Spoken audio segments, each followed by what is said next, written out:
Peace, peace, peace. What it is, it's your brother Tyvon Swainell, aka the Orthodox Moor. And this is the first edition. Without further ado, I'm going to play a couple of clips here. I'm going to give some commentary and some further breakdown and show some other videos and give some more commentary. And we'll see where it goes from there, fam. So let's get into it right quick. Let me get into clip one.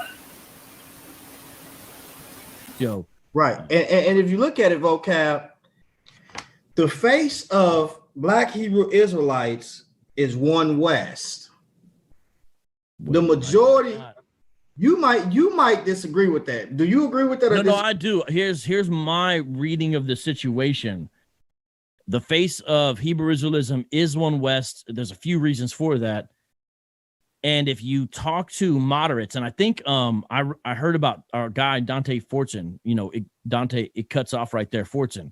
He was saying he did a unofficial poll among like his people, about 1,000, and he said almost all of them said they came into the truth between like 2015 and 2016, and that's the so-called moderate contingent, the non-one West types. My point is, the rise of the kind of moderate is a more recent thing because that's facilitated primarily by the internet. Whereas one West, you're out there on the street.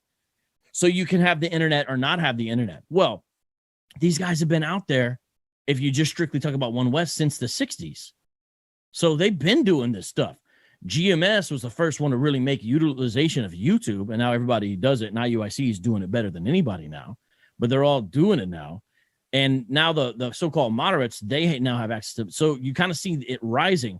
But yes, the face is that. And a lot of these so-called moderates, you ask them how they got into it. If they're honest, a lot of times it's some one West camp in some way, some video, some encounter, whatever it is. A lot of times, not all the time, but if they're honest about it, a lot of times it is. And that's why a lot of these guys are so hesitant to critique one West where one West needs to be critiqued, because that's like critiquing your uncle or something to them. That's like, they kind of view them as the vanguard. And they'll even say, well, their tactics are a little rude, but they're out there. Half the time they don't even agree. They don't even disagree with the theology as much as they kind of play up sometimes. A lot of it has to do with tactics and approach, I think, more than actual theology. Although I recognize, again, there's theological differences, but I do agree with you. Maybe one day that'll change, though. Yeah, and that's my thing. Like, and so then when you begin to speak on the things of one West, here comes the moderates.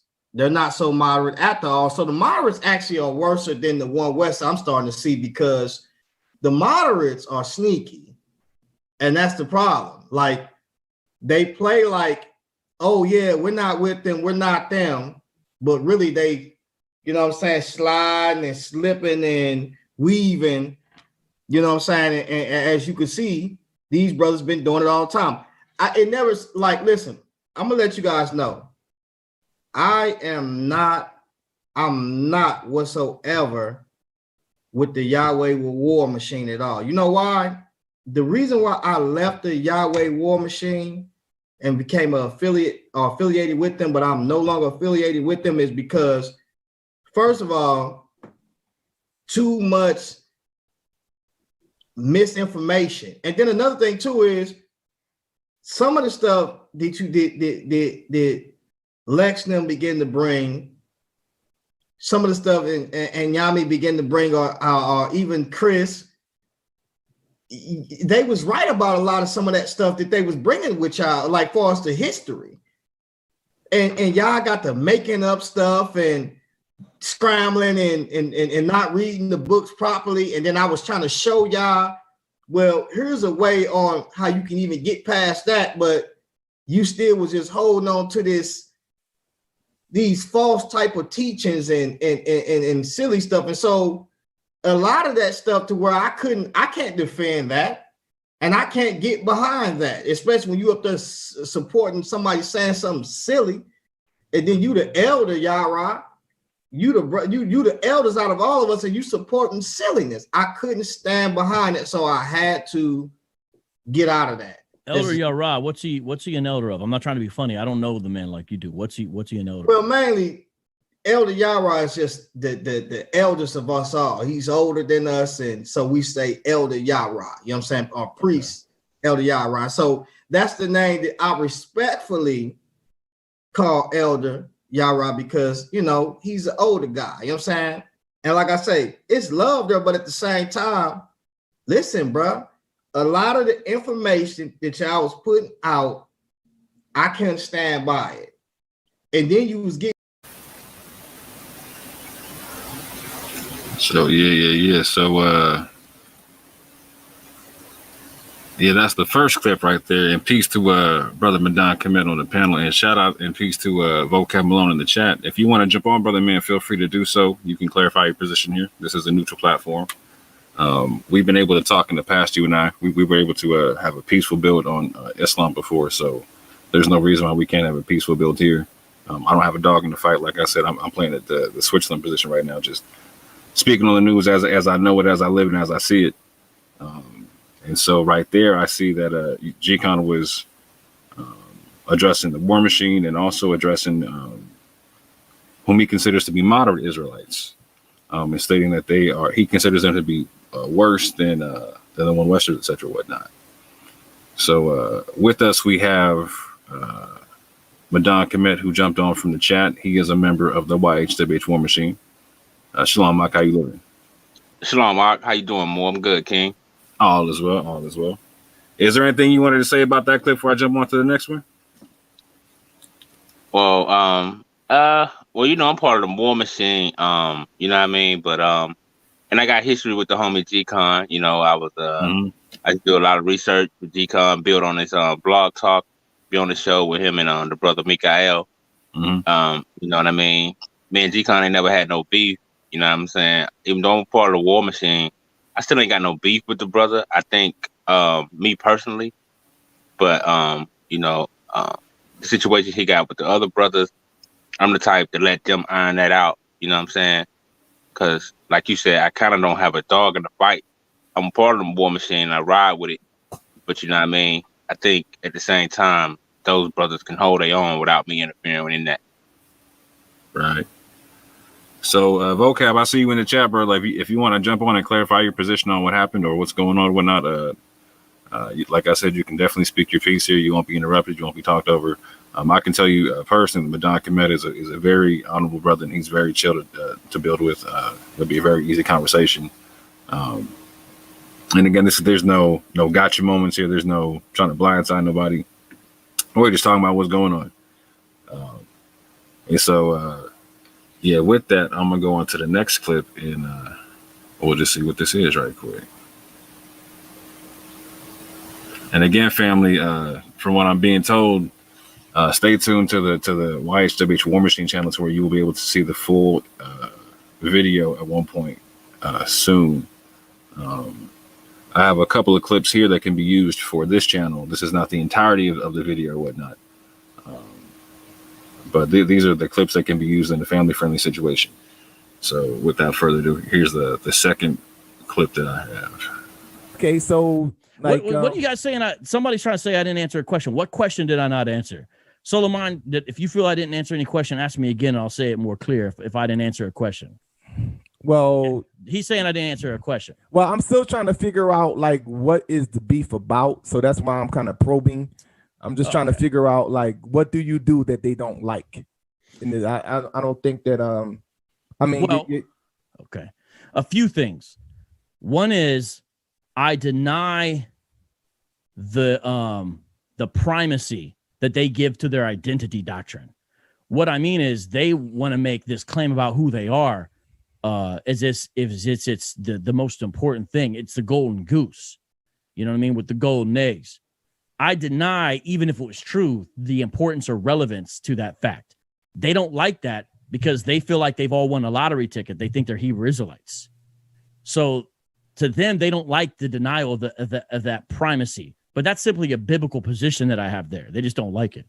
That's one thing. The other thing is that. So what would be the purpose of even bringing that out? I mean, what would be the purpose? Right. The reason to bring that out is to make sure that the message of the gospel is front and center. And the message of the gospel is not about who your dad is. the message of the gospel is about being in Christ. And so these guys claim to hold open the Bible and say what it's saying. That's what they're claiming. But yet they pervert the message. They might as well be holding the Bible upside down. And so what I'm saying is you're holding up a Bible with this message that's not from the Bible. So to me, that's a misrepresentation that's serious, because then people hear you with the authority of Scripture saying falsehoods. That's a problem. So what do they say that's false? Well, all kinds of things. If we talk about one Westers, they teach that if you're not of the right lineage, according to them, which is, by the way, based upon a chart that a guy got in various very dubious circumstances, the history's all there. They say if you're not on the chart, you are excluded. You cannot be saved. You cannot be a co-heir with Christ. You cannot be equal in the kingdom of God in the future. So it's a race-based caste system that they have when they talk about gospel, which is not the gospel. So that's a major thing. Do you believe that it's a chosen people according to the Bible? The chosen people, Solomon. Now, Gcon and I might have some disagreement in how we would say this. The chosen people, in my understanding of theology, are those whom God elects for salvation. And that is from every nation, tribe, and tongue. And I know we'll agree on that part. So the chosen people are those that God chooses for salvation. And it's not based upon who their dad was. By the way, which none of these Hebrew Israelites can prove. What I mean when I say that is they cannot go back on their father's side all the way back to 1405 BC. That's how far that we need to go back to prove they're from the seed of Jacob. Around 1405 BC, none of them can do that. And they're out here with charts and talk about I'm going here and you're going there. And none of them can show they go back to Jacob of 1405, let alone which individual son. Forget about that. And these dudes saying out there with confidence, it's a shell game. It's a con game. And so what I'm saying is it's ridiculous, the claims they make. And then they stand upon that weak foundation and then say, because of me being a descendant of Jacob, here's my position in God's eyes, and here's your position in God's eyes. That's why I made a parody about their doctrine of people going to serve them in the kingdom for all eternity, bringing them coffee and water. You know what Tazariak said to me, Solomon? He said, I'm glad there's going to be Africans in the kingdom, vocab, because I'm not picking my own grapes. So so do you believe like the doctrine as far as what, because that's like a permanent, understanding from what I know of the Jewish faith. They believe that they're the chosen people, whether it's the black Jews, whether it's the white Jews or Sephardic, Ashkenazi, they have this idea that they are the chosen people. Well, because of God's historic working. I mean, do you? I'm asking, do you understand that is the case with all Jews, whether they're white, black? No, because so you're saying that the Ashkenazis don't think that they're the chosen people? Oh, religious Ashkenazi Jews may certainly think that, but if they're not in Christ, they're cast off. Who their father is totally irrelevant for their position before God, and that's exactly what the Bible talks about. The purpose Jesus said. That's why Jesus said, "You may be sons of Abraham, but I'll get these stones." The reason why I'm So yeah, that was a very interesting clip there, to where I think vocab was breaking down his issues with some of the claims of the Israelites and whatnot. And so real quick, I want to clarify at this juncture that the YHWH War Machine, as I understand it, do not back the One West claims and are not, of slavery in the end times, and are not One West Israelites themselves. So just so I have that clear, Madon, I'm no longer a member of the War Machine, but as I understand it, nobody there is a One West Israelite, correct? That's correct. And nobody there holds the belief system of the nations going into slavery to the Israelites, the way it hold the One West belief on that concept, correct? That's correct. Okay, cool. So again, vocab, if you want to jump on, I see you in the chat, bro. If you want to jump on, feel free to jump on. We can get your. You will be treated fairly. Like I said, this is Sal's platform. No one is going to disrespect Sal's platform. You don't have to worry about being ambushed Like I said, I am a neutral party in this whole situation. I know everyone involved. I don't have a dog in this fight.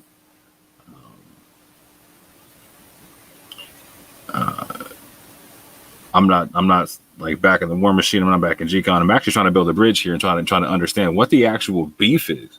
I'm not actually sure what the beef is. From what I understand, there's some stuff going on between Yehukanan and G-KON and Cherry Love about doctrine on Galatians 3 or something like that. However, or Paul teaching against the law or teaching for the law in the New Testament or whatever. However, from what I understand, Madon, like, so when we were rocking in the war machine, we had like a basic 7-pillar principle to where we agreed on certain things, but we agreed to disagree on other things. And like, so this whole like Yehukanan doctrine wasn't something that the whole war machine agreed on, correct? That's correct. Okay. So if I say something that's incorrect, please correct me if I'm wrong or whatnot, because I want to make sure that this is a correct information for the people and whatnot. Oh, no doubt. I got you, King. You know, I'm if I have knowledge or understanding on whatever you ask me, I'll definitely elaborate. Okay. Oh, we got Bleedo coming in right quick. What up, Bleedo? Hey, what's up? Can y'all hear me? Yes, sir. Yes, okay. sir. Okay, cool. I just wanted to I'm gonna listen in, finish listening because I missed the rest of the video. But just to speak on that part right there that you just played, I just like to add that I find it kind of weird to me, like, you know, how Solar Mind basically has a debate league, and you know, VOCAB had a position as far as, you know, the questions that he was asking them in that little clip there. And he was explaining to Solar Mind, you know, his position as far as, you know, his stance of what it was that he believed in on that topic. And Solar Mind seemed to have a problem with him because he was speaking on, I guess, so-called black people, or, you know, the way that, you know, the people look at the nation, the race of people, and how VOCAB, in my opinion, just for me following him, me meeting him, and things of that nature, took concern with the whole Hebrew Israelite or Black Hebrew Israelite doctrine. And, you know, I think that was the thing that, and I would like to see what happened when they started to, you know, like, I don't know if you got the rest of the video when G-KON like kicked them off or whatever. So I would like to, you know, kind of like see that part, because I don't know what happened. But I know Solar Mind, he drills people pretty hard when they come on this platform as far as like asking them a lot of questions. So I don't know if G-KON, like, you know, let VOCAB know that was that's how he is on his show and that's how he act.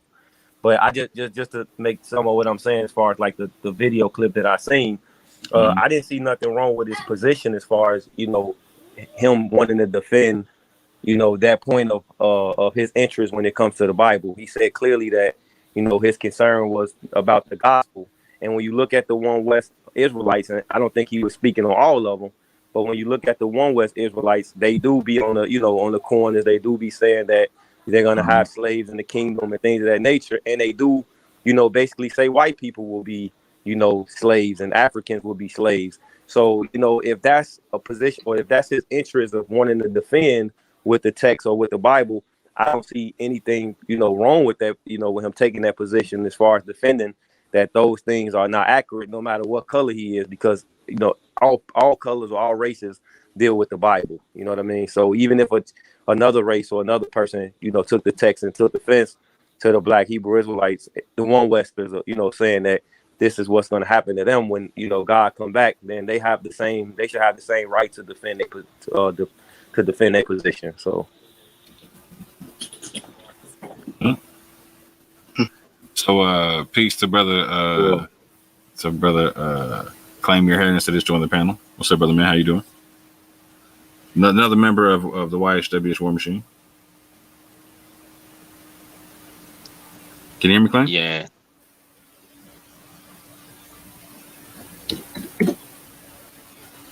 Okay. So Bleedo, did you hear the first clip I played with G-KON? Yeah, I actually seen that part. I was watching it when they was on there, and I just happened to, I don't know if I fell asleep or I walked away from the TV, but I watched it up to that point of the clip that you just showed, and then I missed everything after that. Okay. So did you hear what he said about the moderate Israelites being worse than the One West Israelites? Yeah, I did hear him say that. I heard Gcon say that. I don't know if vocab agreed with him or not on that.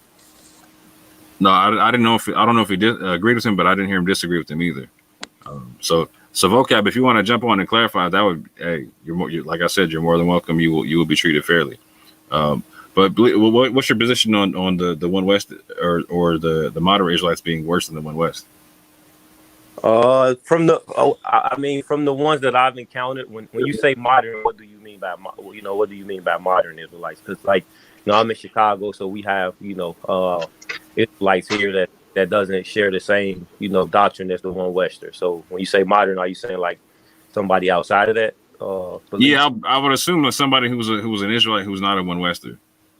Okay, well, I mean, in my experience, I used to attend a church here in Chicago, one of the biggest churches, and they wasn't. I mean, they do have they errors, and as far as like the way they treat women and things of that nature, from my experience and what I've seen.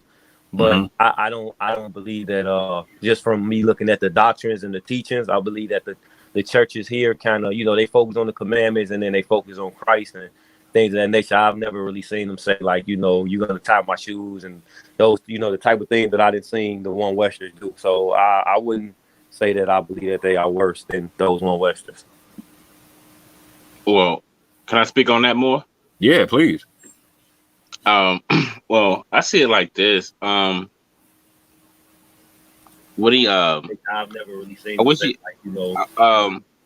I'll be. I wonder what he mean by worst. Is he mean as far as how they bring out the doctrine, or the behavior? Because the way I see it is like this, right? When we look back at One West and all these, to me, there was a lot of our foundation. Like they gave birth. It was because them brothers, a lot of brothers that got into the thing, the Israelite thing, got into it by the spirit them brothers had. You know what I'm saying? And how they was bringing it out. And I understand how when you grow over time, you might see some incorrectness within that doctrine at the same time. And you know what I mean? But for me personally, I still got a lot of love for a lot of them brothers because, to me, to go out there, it takes heart. And a lot of them brothers, they dedicated. I might disagree with some of the things they bring out, but overall, to me, they're bringing out their understanding. And, I understand sometimes you need to be corrected, but at the same time, the will and the zeal that the brothers have, I love it. You know what I'm saying? I can't really just talk down on it. Yeah, we're going to hear you. I'd rather not talk down. So what I was saying earlier. No, hold on real quick, because Madonna's finishing his build right quick. My apologies. No, you good. Yeah, so I had to ask the brother what exactly does he mean by worse, because I haven't really seen no crime that none of those brothers have committed. You know what I mean? All them brothers do is bring out the scriptures, and what shocks me is that the amount of attention that it get by these brothers claiming they're Israelite. Like I've never seen in the time in history when someone connect themselves to the Bible that it has been such a problem. You know what I mean? But I'll leave it at that for the moment. Okay. Go ahead, Clay. Yeah, so once again, I'm gonna start over. So shalom to everybody, especially Burrito, and especially Shalom, Clay. the great prophet Madon, and the great kind and the kind and righteous more. Right. So now that more vocabulary melon has been stalking SVDL since season 1. And so we used to bang on him in the chat constantly. He was scared to get on the panel because he knew good and well that his doctrines don't hold up never nowhere. So he has to do ambush journalism with the street camps, and he gets perfectly demolished with the street camps, and the street camps don't even know nothing. You see what I'm saying? So it's his mission in life really to just demean Israelites, right? So now he imagines that he's the Israelite, and so he thinks we are erasing his heritage. So he's got a real serious problem with that. And as we've seen in the example of Nick Cannon, that can be a serious problem with powerful people. But I mean, and I don't, I just want to get things situated how they should be, so that way we can be a powerhouse and not have to worry about clowns like that. Because he ain't on no level for real, but he's just annoying. It's like having a wasp living inside of your room constantly stinging you. See what I'm saying? Yeah. So, what's your thoughts on what G-KON said about the moderates being worse than One West? Okay, well, that's just a tactic, smear tactic. I mean, so part of my ministry, one angle of my ministry is the unsmear campaign. So black people have been smeared since forever. And this is just another technique to smear black people. You understand? So I don't know what to say other than that. They just want to smear, but I mean, it's not really affecting. All I see is it fueling us. You understand? So I got this colloquialism that I like to say, that planes cannot fly without fuel. So they ain't doing nothing but motivating and growing our platforms. When they started years ago, IUIC had 2 to 3 members at the maximum. Ever since they've been banging on IUIC, they were focused on them super heavy. They have grown to 30 to 40,000 members in just a short amount of time. So they're helping us from what I can see. Other than their extreme, when they go too extreme and they say stuff like all Israelites are serial killers, now that's libel. You understand? So when he tried to connect those two lone gunman shooters, that male and that female couple that shot up a synagogue, and they found some paperwork that said that they have visited the ICGJC church 2-3 times, that doesn't make you a self-identifying, dedicated, repentant Messianic Israelite, because those type of people, a Messianic Israelite that's repented would never shoot up a synagogue or anything unless in self-defense.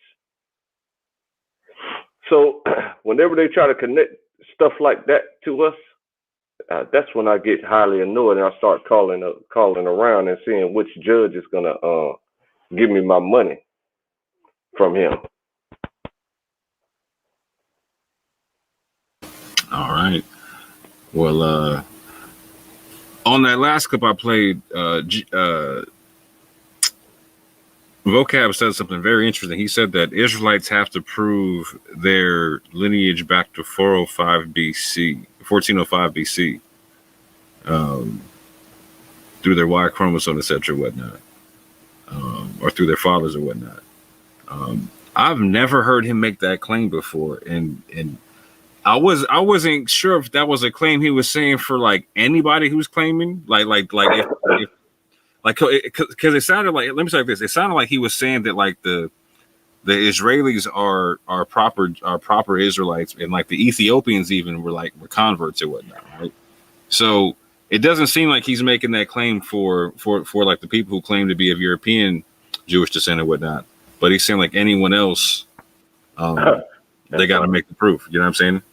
Yeah, that's a really weird logic to have. That you don't have to prove it for yourself, but you're challenging us to prove it. Okay, but it's already been proven by Dr. Ephraim. And so he has charts on that stuff.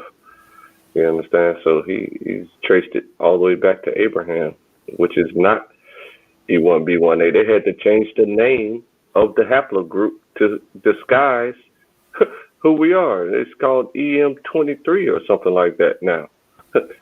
Well, why did it change all of a sudden? You understand? So you're not hiding enough information. You understand? So you can get mad and have conferences with the United Nations all over the world. That's what the askers are doing. The you know what I'm saying? Those guys, they're having real conferences with the United Nations saying that it should be illegal. You the one taught us that. It should be illegal to challenge their claims. You see what I'm saying? So now, for what?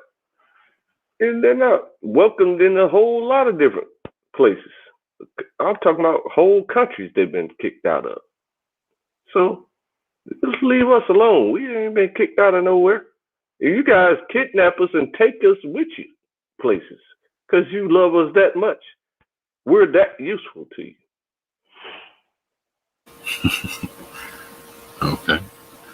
So, Madon, did you have a position on that? Like, did you hear what I hear? What I heard in that, or did I mishear that, or was there another way of hearing that in the sense to where that the Israelites had like anyone claiming to be of the ancient Israelite descent had to prove their descendancy back to 1405 BC, or they weren't legitimate?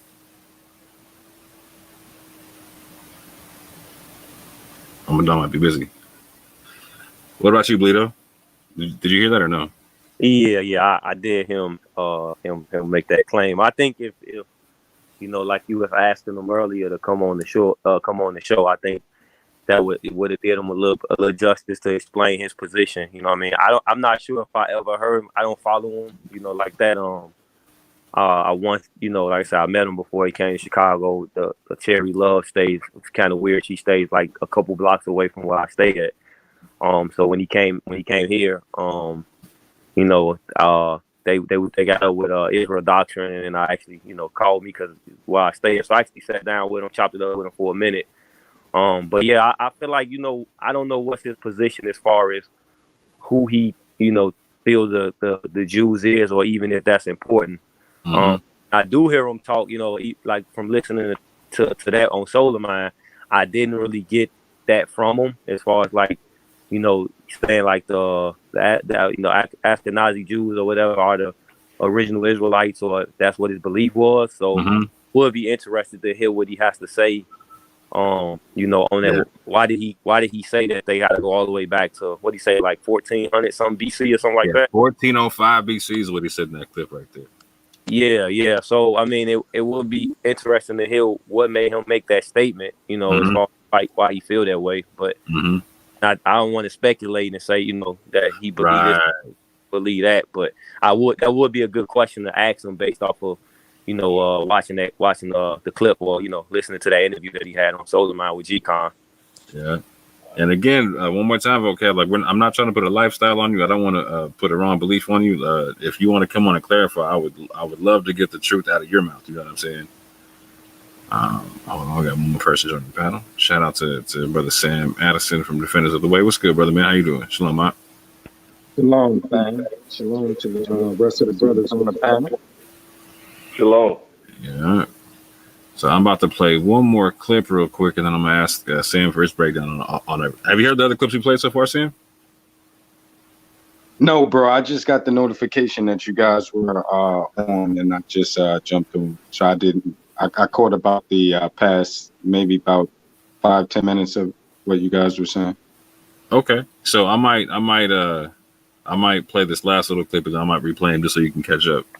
I'm sure the family might won't be mad at that, because I'm sure people didn't catch all of it anyway. So let me play this last little clip right quick. But I mean, it's kind of beside the point. The reason why I brought that up was, predicated around me trying to understand what would be your motivation even to focus in on Israelites, Black Israelites, brother, to begin with. I don't live in Israel. You know what I'm saying? I don't know any Sephardic Jews. Their claims in many ways are really irrelevant to what I see. Here's what I do see. My friends that I've known for years talking about, hey, I don't think so-and-so can get into the kingdom because their dad is Irish. And hey, let's read this apocrypha. So that's a problem for you. The problem is that's not only a problem. Of the gospel. It's I mean, like that's a problem for you to do all what you're doing. Right. That hold on, Solomon. So I want to ask that. I want to get in on this because that's a problem for me too, because I'm looking at people that's in my church right now that's listening to these guys out on the corners and leaving the church behind this BS. You know what I'm saying? And actually thinking that's what they is. All right, so if they decide they want to go, they let them go. Like, I mean, you're not a Christian though. You know what happens after that? They begin to attack people that are in the church. And so yeah. Sam, I'm actually glad you showed up, because that clip actually points to something that I wanted to talk about. So there, like Gcon was making the claim that like when people become an Israelite, whatever, they turn around and start attacking the church or whatnot. And what I thought was interesting about that was something that VOCAB has said prior to, in terms of like he was concerned because there were people talking about like whether or not somebody had salvation or not or whatnot, right? Based upon their beliefs or whatnot. And so you and I were recently on a panel with Cherry Love and with G-KON and with YHWH and with a whole bunch of people from over there, to where they were going to talk to you and YHWH about the law of Christ or whatnot. And Yarah jumped on eventually, whatnot, and Cherry Love basically said that all of us weren't saved, and that we're going to hell, right? And that was the impetus for Yarah putting out the Facebook post that he made, which in turn was the impetus for G-KON and VOCAB Malone going live on SVDL and whatnot. So could you speak to that incident a little bit, or do you care to, or no? Right. I can speak to both because I was present. I was there yesterday as Solar. I was yesterday, the day before. Solar put VOCAB on the hot seat, and then G-KON came to his rescue. I was actually in the chat asking for them to post a link. And so with that event, yeah, that was totally crazy. G-KON really exposed himself and how you're willing to go against your own people. People that look like you, go through the same struggle as you, for an individual who has clearly and made it clear that his position as far as our people are concerned, and it's one of racist bigotry, is no, calling our people Kafirs and all of that other kind of stuff. Even if he calls it jesting, it's still not funny. It's disrespectful. It's racist. And he has individuals like G-KON running to his defense. G-KON would actually hurt one of us. I was talking to a brother today. He would actually hurt one of us. He's lied, he's slandered, and all of those sort of things. So he would hurt his brother, someone from the conscious community, or someone from the Hebrew community. He would actually hurt us over that Japhetite, that VOCAB Malone guy, and so yeah, I was there with that. As far as with Sister Cherry and when we were on that platform, yeah, they invited us. Well, actually, she invited us, or Brother Yehukanan set it up, or what have you. I wasn't privy to that part. Bro just hit me, said she wants us to come on and talk about Galatians, right? And so, you know, talk about our difference of paradigms and things of that nature. So I had recently had a discussion on her platform with So Real, and he was going off topic and everything like that. So she was very respectful, and I was like, oh, maybe that's a good sign, you know. So I agreed to come on and have a discussion about Galatians. Yes, she went to when I corrected G-KON in his logically fallacious argumentation, which he does often. He changes the subject, you know, if he's on his platform, he get the yelling and screaming, muting folk, all of those tactics to cover up for the fact that his philosophy, his theology is empty and is contradictory to that, you know, which is clearly expressed and written in the text. And so to cover up for that, they have to act out. So I called him on that. That's why I don't even understand why Solar brought that dude in as a judge. That last debate that I did with him on the Gospel Truth Debate League, the dude looked like he was a deer stuck in the headlights. He had no answers. He just kept changing the subject to the point where the Christian moderator had to tell him, like, bro, stay on the topic. Like, you got to stay on topic, like twice, because I complained about it. Like, this dude, he just changes the conversation, start acting like a 5-year-old kid. Well, yeah, your forehead is shiny, and, you know, make up names for you, Sleazy E, and all these childish things instead of dealing with and addressing the argument. The classical ad hominem, straw man, red herring fallacies, you know, type things is what they do, and which is cool. But then when you start taking and slandering your own brothers and sisters because they don't think like you, they have a different opinions than you.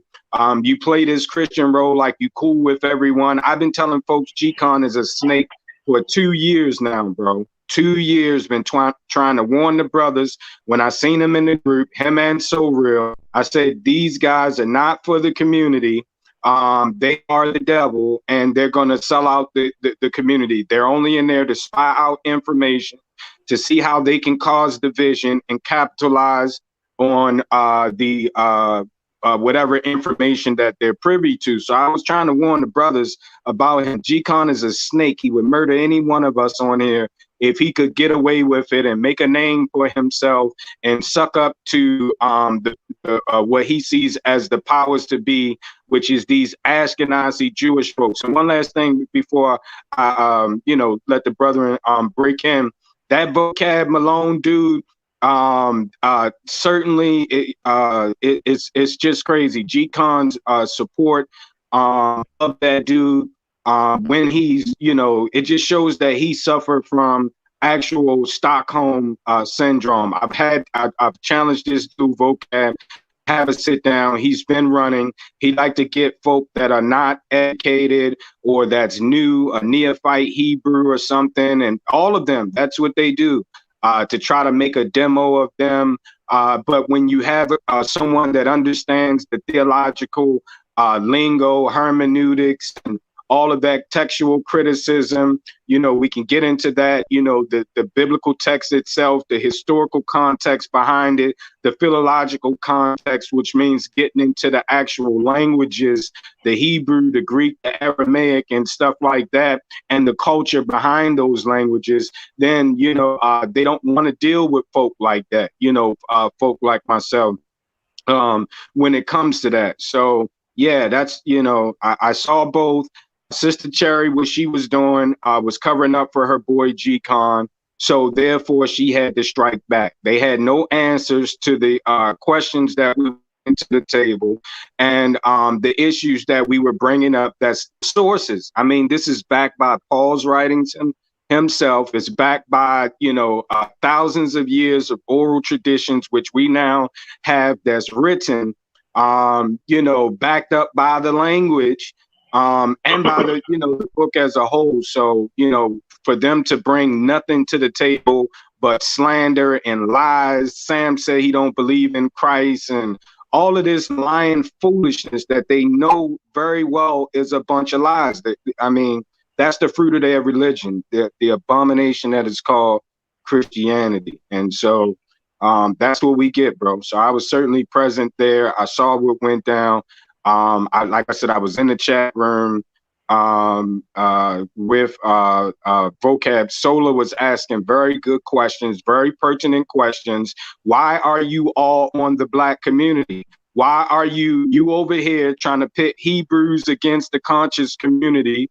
They still my brothers. I don't care. I'm not going to see whether you believe in Mitzrayim, in Egypt, or whatever. We're still family. You know, we are still going through the same struggles. And for you to turn and stab another brother in his back because you have different beliefs, or cut his throat, or slander your brother, just to appease those who have no respect whatsoever. He's talking about his issue is doctrine, the same doctrines that what he called One West campers believe, that the Gentiles is going into slavery. His Ashkenazi Jews been preaching that for hundreds of years now. They got videos on it. This is not stuff that's like new. This is documented out of their own mouth. If you go to Israel right now and ask them, the majority of those that are practicing Jews believe that the Gentiles are going to be their slaves in the kingdom. So why aren't you picketing and boycotting and attacking? We got to stop this Jewish religion. We got to stop this. This is an abomination. They believe that they're going to be saved by what they do. So why aren't you there? They had part in our slavery. They had part in that. They still have part in our oppression with all the music and all of the industries that portray the negative image of our community and stuff like that. They still control that stuff. They can stop that stuff. They're still heavily infiltrated in the government. Your lawyers, your Congress people, your Supreme Court justice, and all those folks. You will find those folks there. And so your media, you will find them there. And so they have the power and wherewithal to bring about positive change in the community. They don't. Instead, they bash, put the negative image out, and then tell us that our position based off of evidence, not just some religious belief, rhetoric. Rhetoric based off of evidence that we're bringing to the table. And VOCAB is silent on that. Cherry, I understand why VOCAB is silent. Those are his people. Let me get in there before VOCAB starts speaking more, if I may.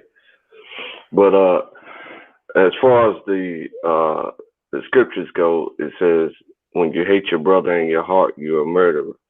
And LaRon has shown that countless times. A personal testimony that I have is that he elicited his uncle to try to kill me, right? But his uncle had to watch me first, had to watch me for a few months to see if I was a problem, if I really deserved death. And you know how the scripture says that a spiritual man can't be judged for anything because we don't do anything improper. So that's what happened, and his uncle ended up paying me money instead of killing me.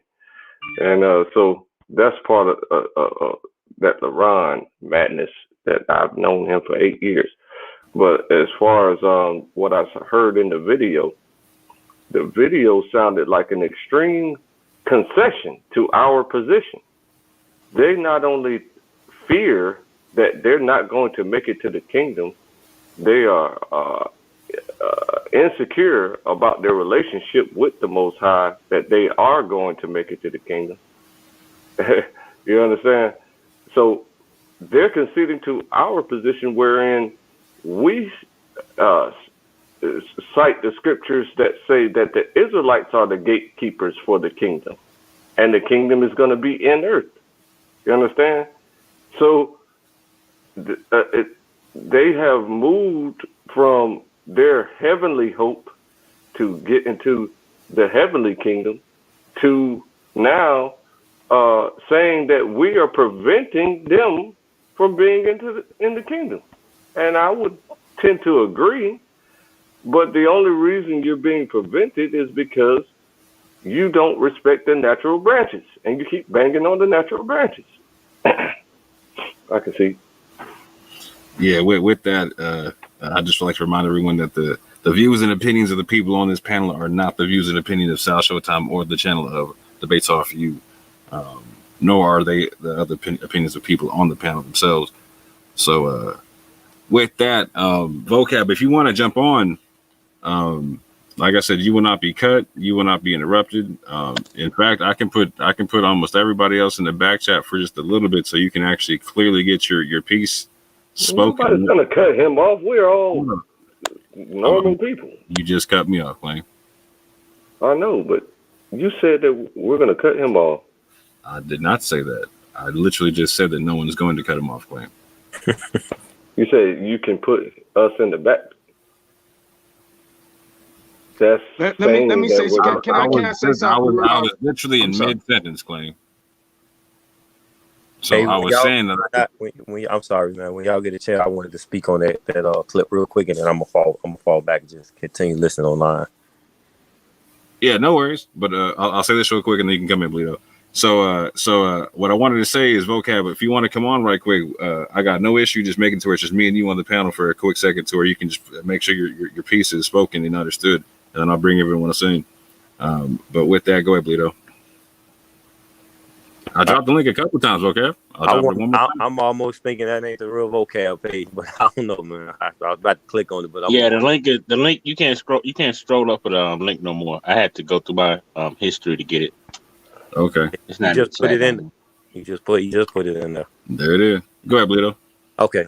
Now what I wanted to say about that clip. Now, I've been knowing Gcon a little bit too. Again, I met him as well. Me and him did an interview where he said that Jesus was Arab. So I mean, looked like an Arab, one of the two. So me just looking at that clip there, I kind of side with Gcon and vocab just slightly, because Solomon isn't Hebrew or a Christian, I don't believe, from last I checked. So no, he's not. No, he's not. So for him to even, and real quick, just to clarify, he's not an atheist either, because I know a lot of people were trying to say that he was an atheist, but he's not an atheist. He's closer to like a pantheist, but he's not an atheist. Okay. So like me, I'm like a mystic Christian, if you want to, for people that use terms or whatever. But so I kind of like, from the clip, if you look at the what was being said, G-KON was saying that people basically leave the church. Now, I can only speak from experience. I can't speak from nobody else's position, but from where I'm from, we attack the Christians, as far as Hebrews, when I was studying under that doctrine. And the moment I did leave the Christian church, I did begin to attack family members that wasn't Hebrews. Mm-hmm. And I'm not saying that, this is what, the church teach, or what, what they teach, but it's a spirit that comes with it, if you get what I mean. Mm-hmm. So that spirit of being a Hebrew Israelite took over me, to the point where I was like, I got to wake up my family members, I got to wake up all my friends, and I got to wake up this, and this is Christianity is bad, and this is this, and if you get what I mean. So I think from that clip of watching that, of what Gcon may have meant by what he said, is that people are leaving the church, in the sense of from the information that's being put out by One Westers, and beginning to take a hold of a new identity, in a sense, you know what I mean, and they're beginning to leave. Now you gotta understand, Gcon is a Christian, so whether one agrees with him being a so-called like Roman Christian or Sunday Christian or whatever terms that people use, he's going to defend his faith, you know what I mean, whether it's with the white man or the black man, he's going to defend Christianity, you know what I mean. So and also, like, to say that he took up for vocab, I don't see it that way either, because he brought vocab onto the Solomon show. So even though he fell off or fell back, whatever it was that he did, when he came back on, it was them two before Solomon even came on. Right. So, you know what I mean? So we can't look at it like, oh, he came to save the day. It wasn't like Soleiman was interviewing VOCAB 101, it was like, no, Soleiman came in and then somehow G-KON fell off. And then when he came back, he started to engage back into the conversation. You get what I'm saying? Mm-hmm. So that's just, how I see that clip. Like, as far as the information go, like I say, that's here or there. I would like to, hear VOCAB. Okay, I think I see him on here now. So I'm gonna stay around because I would like to, VOCAB, if you can answer the question about who you feel the Jews is, I would like to know that. You know what I'm saying? So I just fall back and let y'all speak on what took place, and then I'll come back. Yep. So before the brother started asking questions of VOCAB, I want VOCAB to be able to openly be able to speak his piece. He said that he's cool with everyone being on the panel at the same time, so no one's going nowhere. But like I said, this is Sal's platform, so no one's going to disrespect the platform. Everyone's going to get their piece spoken, hear and be heard, etc., whatnot, respectfully and clean. But with that, I got one quick question for VOCAB just to enter in. Like, so I'm someone who's a veteran over there at the SVDO platform and whatnot, so I understand it's like an 18+ rough, rugged, and raw kind of a platform or whatnot. So when Gcon told you that there was an interview set up on there, did he let you know that there was something called the Shucklebuck over there, or that a lot of times people get like a Release the Hound session over there? I've heard of Release the Hounds. He told me about that. I didn't hear about Shucklebuck until that day, until I was already off. Oh, okay. But go ahead, you got the floor, man. Oh, I mean, the way it went down was G-KON said, hey, I'm going to go on Soleiman's platform and discuss this stuff that's been happening on Facebook. I was like, really? You want to? I've heard of. You want to go on? Hold on, is that me in the background? Did you hear that? I was like, you want to go on there and talk about that stuff? He's like, yeah. I was like, you're gonna do it by yourself? He's like, yeah. I was like, man, I mean, if you want, I'll come on there. I was like, but if it's just your thing, then go ahead and do it. But I mean, you're talking about, since they were kind of throwing him under the bus because of his association with me. So that's why I felt like, if you want me there, you know what I mean? And I said, look, whatever you want to do, but I could come on at the end or not come on at all. Just let me know. So he just eventually said, oh, yeah, come on. I'll just ask you some questions. So I heard some of the debate stuff on there because I've heard G-KON a few times on there. So I knew how it was and stuff. And I kind of had a thing. I told G-KON, I was like, G-KON, how this is going to go, right? I didn't predict literally the exact way it went down, but I knew the reaction would be something like that because that kind of thing tends to happen. Now, I prefer that it's not the way it goes down. I don't think it's the most beneficial for the future conversation, but it is what it is. And now here we are then, but that's just sort of the background. I don't really have nothing else much to say about it. Whatever you guys want to ask me is fine with me. Well, go ahead. Real quick, were you aware of the panel that took place between G-KON and Cherry Love and Yarah and Yehukanan, etc., to where Cherry Love said that they were not saved, etc.? I heard you guys mention it before I came on here.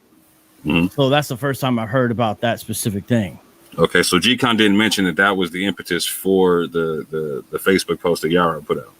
Well, he may have mentioned it. I don't want to put that on. I didn't know that was the background to the post, though. If G-KON said it, I didn't remember I don't remember him saying that, though. But I didn't realize that the Facebook post was connected to some live stream. I didn't really know that. So what's your position on Cherry Love saying that they're not saved? And what's your position on Israelites being saved or not? Well, is she just talking about the people on the panel? I don't know the context at all, man. I'm sorry. I'm sort of at a disadvantage. Is she talking about the people on the panel? She told everyone on that panel, yeah. That's the problem. I don't know the people on the panel. So I would have no knowledge or information about that or not. So the people on the panel were Yehukanan, Sam Addison, Yarah, myself, G-KON. Well, no, G-KON wasn't included in what we're talking about there, but like those people that I know Yehukanan. Yeah. I mean, I don't know. So even with people that seem real suspect, people will sometimes ask you if you do apologetics. They'll ask you, "Oh, do you think so and so saved?" I never like making that kind of declaration, because I know at the end of the day that the Lord is a righteous judge, and he's going to judge. And he doesn't just do, modern Americans talk about, oh, God knows my heart and I'm a good person. God is going to judge according to scripture if you are in right standing with him, based upon if you have the righteousness of Christ imputed to your account. 2 Corinthians 5:21. Now, my point by saying that is anyone that denies that basic reality is in danger of denying the very thing that would be their salvation. I'm willing to say if you don't hold to this, your salvation is in question, because the Bible has not given us a whole bunch of ways. There's only one name under heaven by which men may be saved, Acts 4:12. And then you look at the book of Galatians, Paul says, look, if you're going to try to add circumcision to the gospel, you might as well go the whole way and cut yourself off entirely. And so since we see that that's the way God has sovereignly chose to save men and women, anyone that tries to come up with some other system or add something else or basically mess up the equation, then yes, they need to be warned, right? But do I personally know? I don't know. You know what I mean? Like every individual person, I feel like there can be a level of presumption there when you start talking about what about this specific person. Although I do think we can warn people based upon what scripture says at the same time. So I'm not taking a position like we don't say nothing. We do warn people about hell. We do warn people to repent and trust in Jesus Christ for the forgiveness and remission of their sins. Like Apostle Peter said in Acts chapter 2, we do those things. And so that's part of the danger of certain versions of Hebrew Israelism. It seems to contort and distort that. That's the very issue. So last thing I'll say on it, when we say who's saved, a lot of times I don't even know if we have the same working definition as a lot of the folks we're talking to within the realm of Hebrew Israelism. You know what I'm saying? Interesting. So as the host of the show, I'm going to take my privilege and ask two more questions, and I can hear my brothers chomping at the bit, so I'm going to let them get in one by one and whatnot. So real quick, in your position, being that Jews and Judaism don't believe in Jesus Christ, and they don't call upon him as the Messiah, etc., whatnot, do you believe that Judaism is equally a false religion as what you say is Hebrew Israelism, or like the Nation of Islam, or Islam itself, etc.? Well, I mean, I guess we could say there's a spectrum in a certain manner of speaking of things that are closer and things that are farther off. For example, the Church of Scientology is incredibly far from the biblical worldview. It has a whole background of Earth being populated by aliens, and now they cause problems for the modern man and woman when they're sort of attached to them and all this kind of nonsense. Totally different message than the gospel. Judaism, in that there's a legitimate acceptance of the Old Testament. And the thing is, there's not even really Judaism. There's Judaisms. So versions of Judaism that are closer to being Tanakh based are closer. But at the end of the day, close doesn't matter, because if you have rejected the Messiah whom Yahweh has sent, and yes, he sent him out of Israel, and he was an Israelite, and he sent them to the Jew first and to the Greek second, Romans 1:16.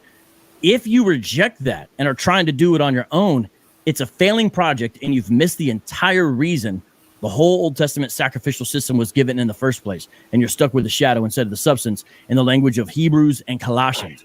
So I guess you could say Judaism is closer than Scientology, right? And Islam is closer than Mormonism, because Mormonism is polytheistic, whereas Islam is monotheistic.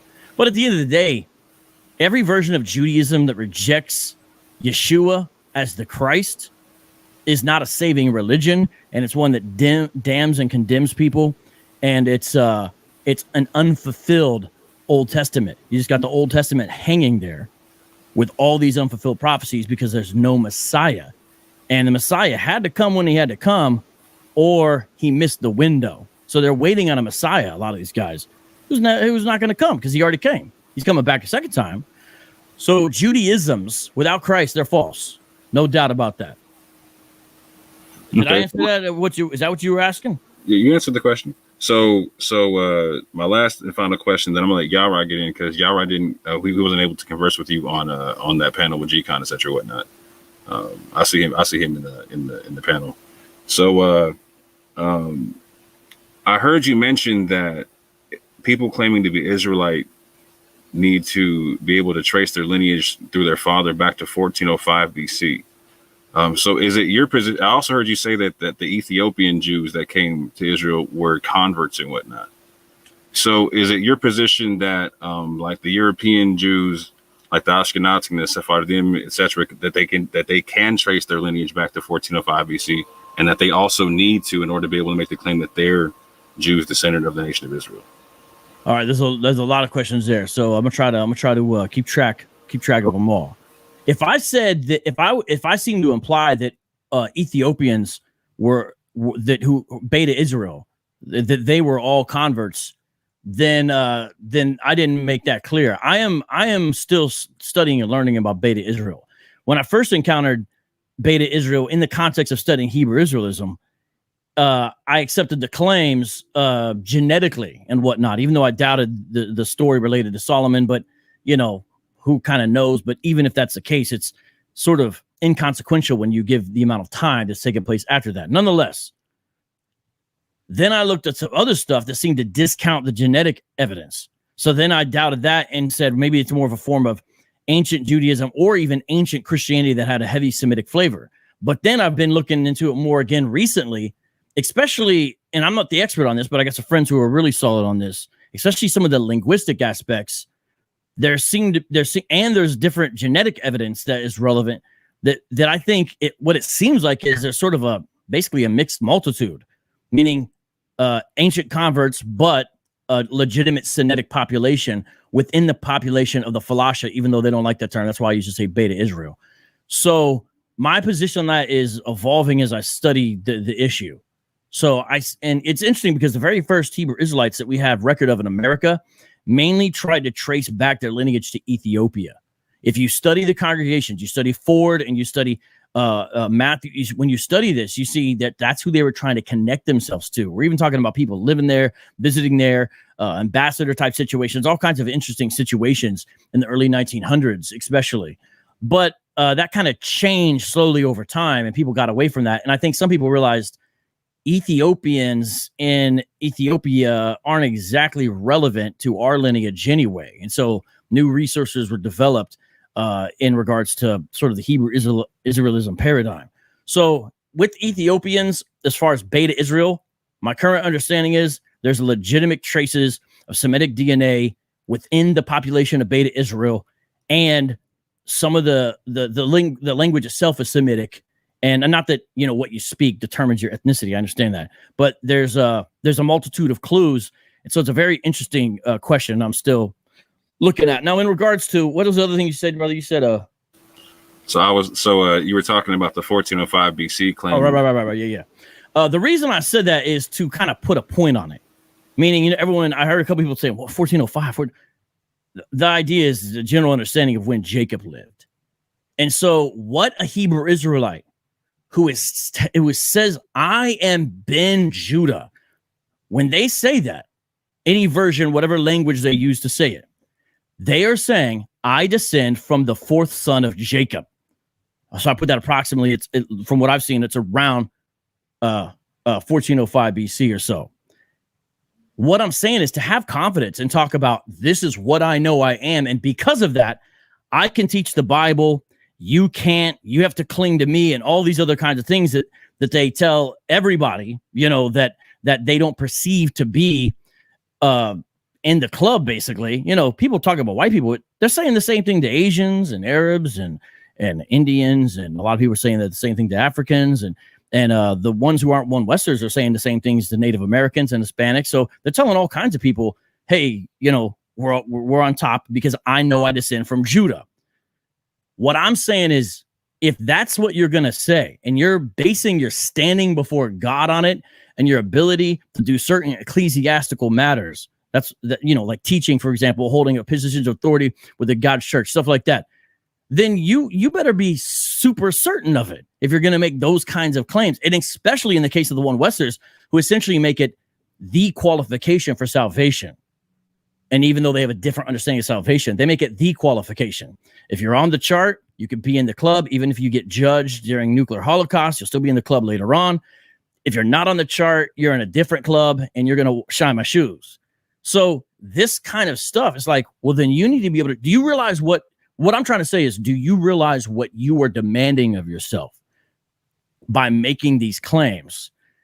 You've got to go all the way back to the fourth son of Jacob. And if you can't, then your claims are irrelevant. And here's what I mean. Talking about Ethiopians or the Lemba, even talking about the Igbo, is not relevant unless you can prove you descend from one of those groups. Then you would have to show who in the group, because populations move and shift. They're not mono, even in the DNA. So that's what I'm saying. And what I'm saying is, really, none of us can hardly do that. Meaning, people like to ask, so tell them Sicilian mom's side, German dad's side. It's apparently what I know I am at this point in time. I can't go all the way. I can't go back 40 generations and tell you where or what in Sicily. You know what I'm saying? A lot of Sicilians just say Palermo because it's the only city they know in Sicily. So that's a fact of all humans walking around on this earth. The knowledge is lost.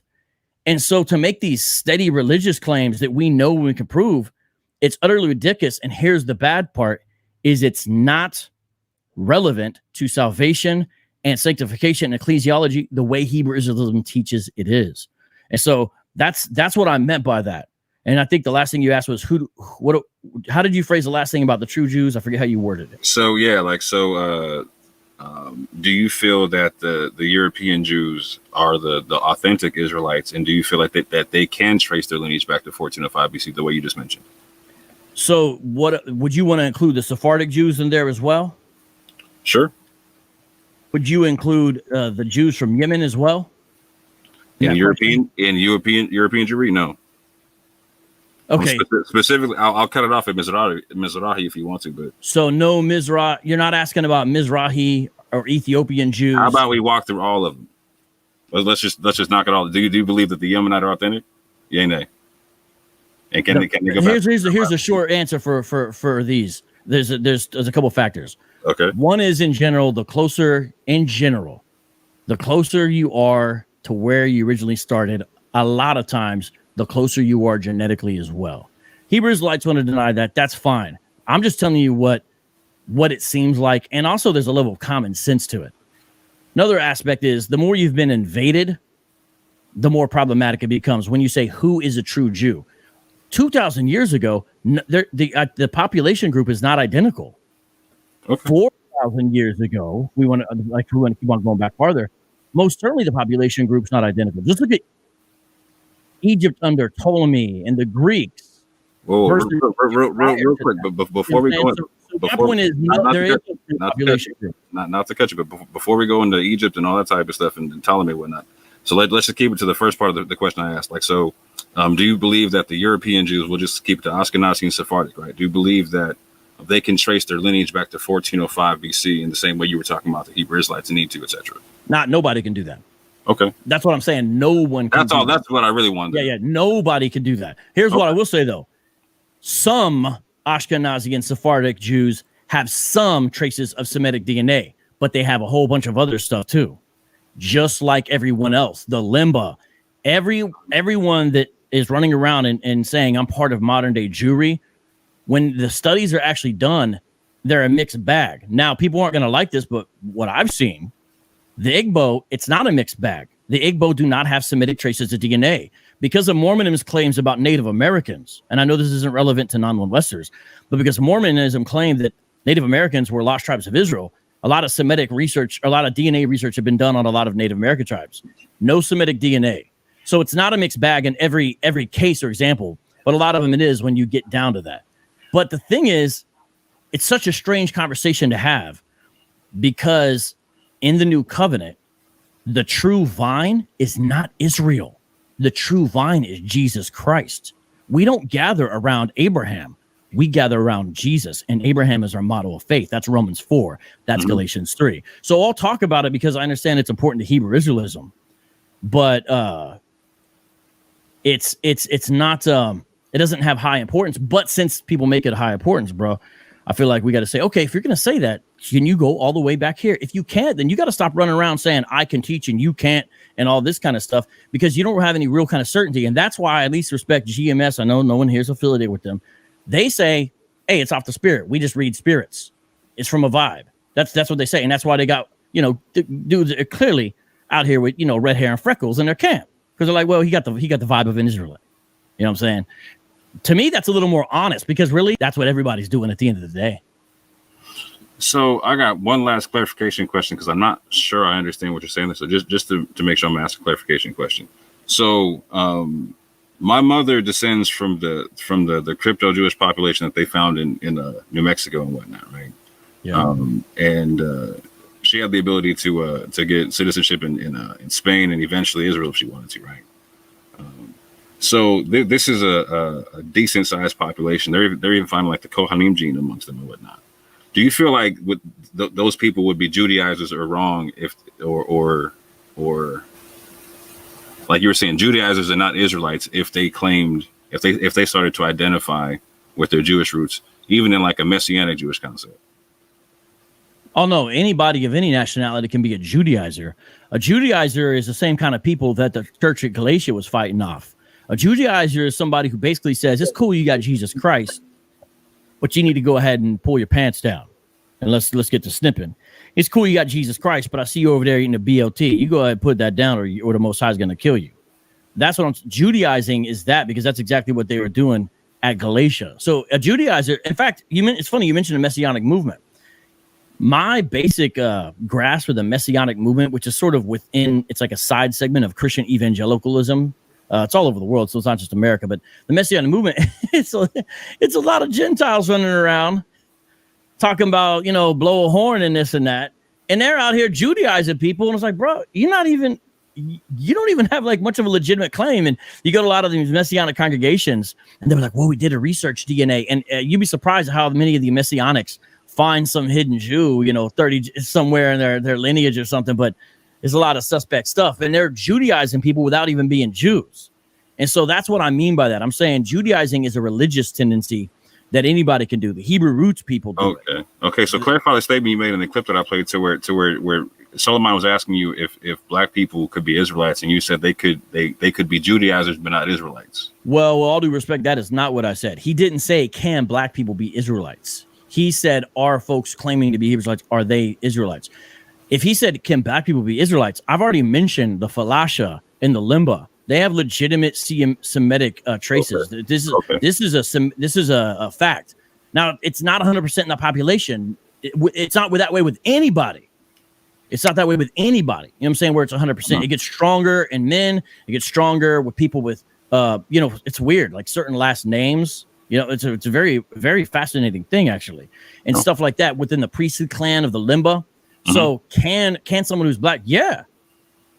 But can they have Semitic DNA, though, is kind of a different question than are they Israelites? Israelites almost assumes a 1-to-1 correlation with the actual ancient population that came out of Egypt. Mm-hmm. I think that's naive and ridiculous when you understand genetic drift and population shifts and invasions and conquering, and how a lot of conquering places like in Sicily, they'll try to basically destroy the native population by impregnating the women. This is all real stuff that everybody does when they beat people up. They take them, they spread them all out and put somebody else somewhere. The Assyrians, Babylonians love doing that kind of thing. Mm-hmm. All this kind of stuff is what humans have been doing to each other since they've been kicking each other's butts, and everyone takes turns of kind of beating up another nation. So that question of are we Israelites assumes a simplistic understanding of this 1-to-1 correlation, and I think it's naive. It's super naive, and so that's what I mean by that. What I was saying is, I understood this question to be this: are folks who run around claiming to be Hebrew Israelites, are those folks Israelites? My basic point, the short version, was they're Judaizers but not Israelites. What I was saying is, by every legitimate standard by which we would measure someone to be Hebraic, they don't really meet it usually, but they certainly Judaize. That's what I was saying. I was trying to do it in a memorable way. I knew people would find it offensive, but I also knew it would be memorable. I was just trying to have a conversation started with that. Yeah, no worries. I appreciate you clearing that up. So with that, real quick, I want to give Elder Yarah the floor to be able to give some background as to that panel I was talking about with him and Cherry Love and G-KON. and YHWH, etc., and why that Facebook post was made and what was in the Facebook post, etc. And then I'm sure y'all can ask some questions back and forth real clean, and then I'm sure the other brothers can come in afterwards. Sure, So, I got about an hour if that's okay with you all. No worries. So with that, Elder Yarah, you have the floor. I'm muting out. All right. Shalom, shalom, family. All praise to the God of Abraham, Isaac, and Jacob. Yahweh Hashem Shai. Shalom, bro. Shalom. Shout out to Orthodox Moore. Shout out to Sal Showtime. Shout out to VOCAB Malone, all the other brothers, Madon Kemet, all the other Shalom, brothers that I don't know. Shalom to you, Claim Your Inheritance. Shout out to Sam Edison, Defenders of the Way, you Bleedo as well. Zion. Peace, bro. Shout out to you, family. I've been knowing G-KON for a few years now. G-KON himself once was affiliated with our think tank, Yahweh War Machine, which consisted of Torah only brothers in the scriptures, quote unquote Tanakh only brothers in the scriptures, Messianic brothers in the scriptures, Christians, as well as you can see, Orthodox Moore was affiliated with us as well in his belief. So it's more of a think tank. So G-KON involving himself with that, as well as Kevin G, I believe at one point, was more so to build our connection. Even G-KON's connection with us was really to combat a lot of what we false doctrines we felt that was coming from the One West doctrines. As far as will there be slaves, in the kingdom, which is something we completely toss against that, which G-KON knows. Can any other nations outside of the nation of Israel receive salvation? That is something that we always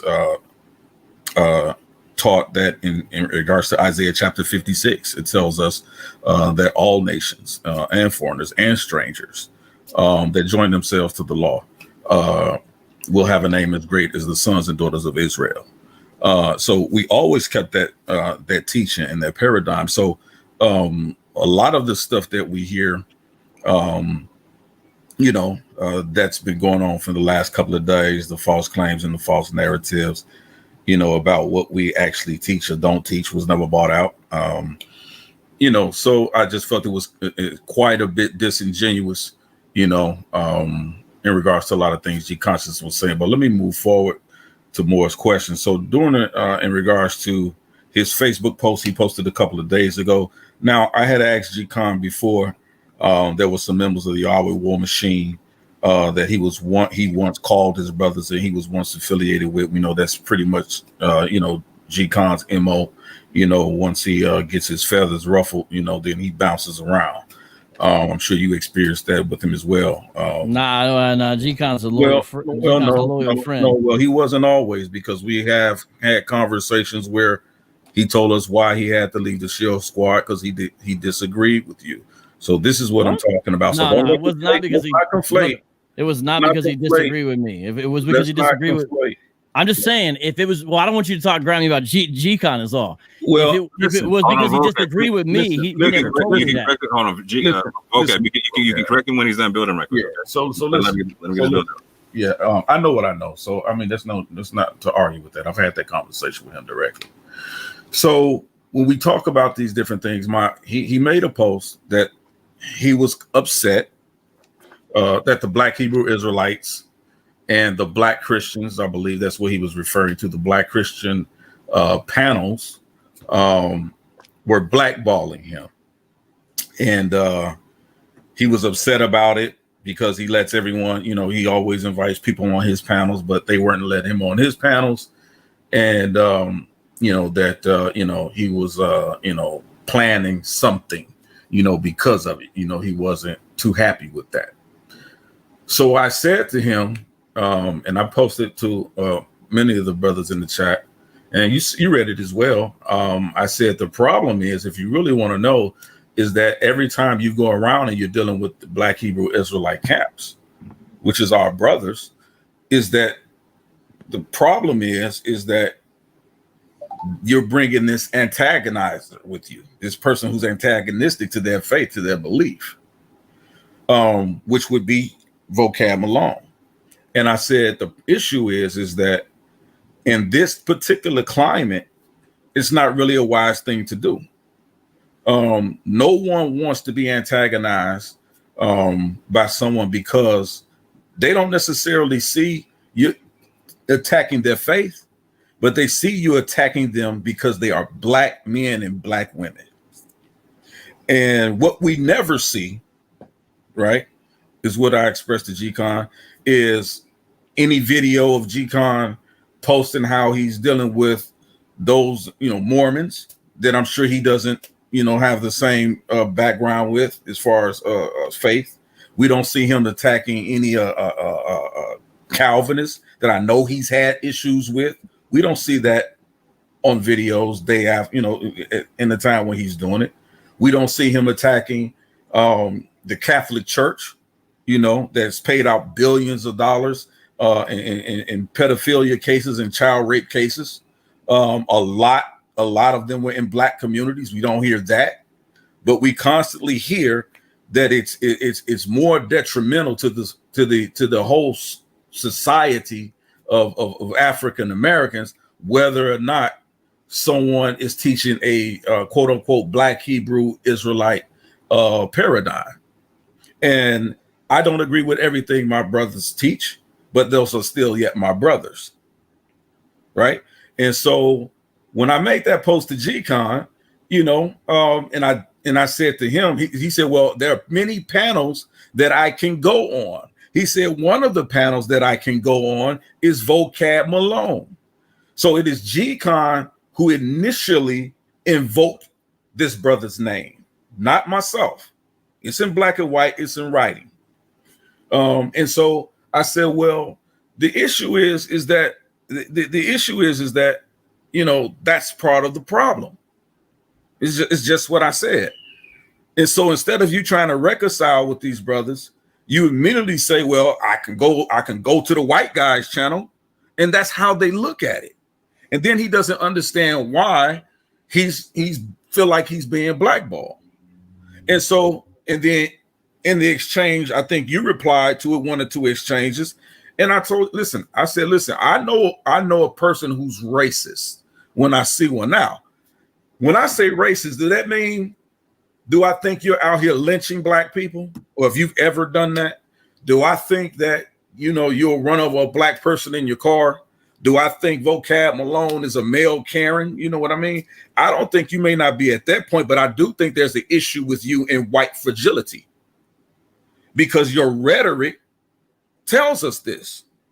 And so we've had many instances of video clips. Your parody is strictly insensitive. Even when you was asking Jay Producer, did he think that? What did he think about that idea? He said, well, maybe we need to talk about that offline.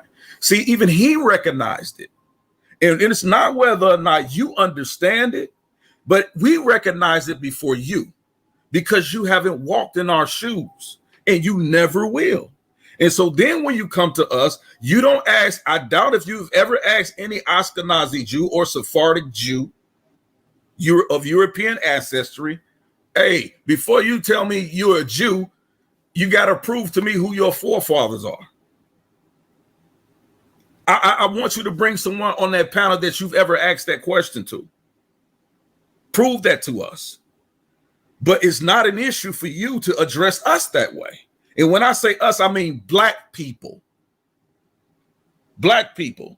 And so the whole issue of even Deuteronomy chapter 28, you have to harp on it. I've seen your teachings on that, even your book.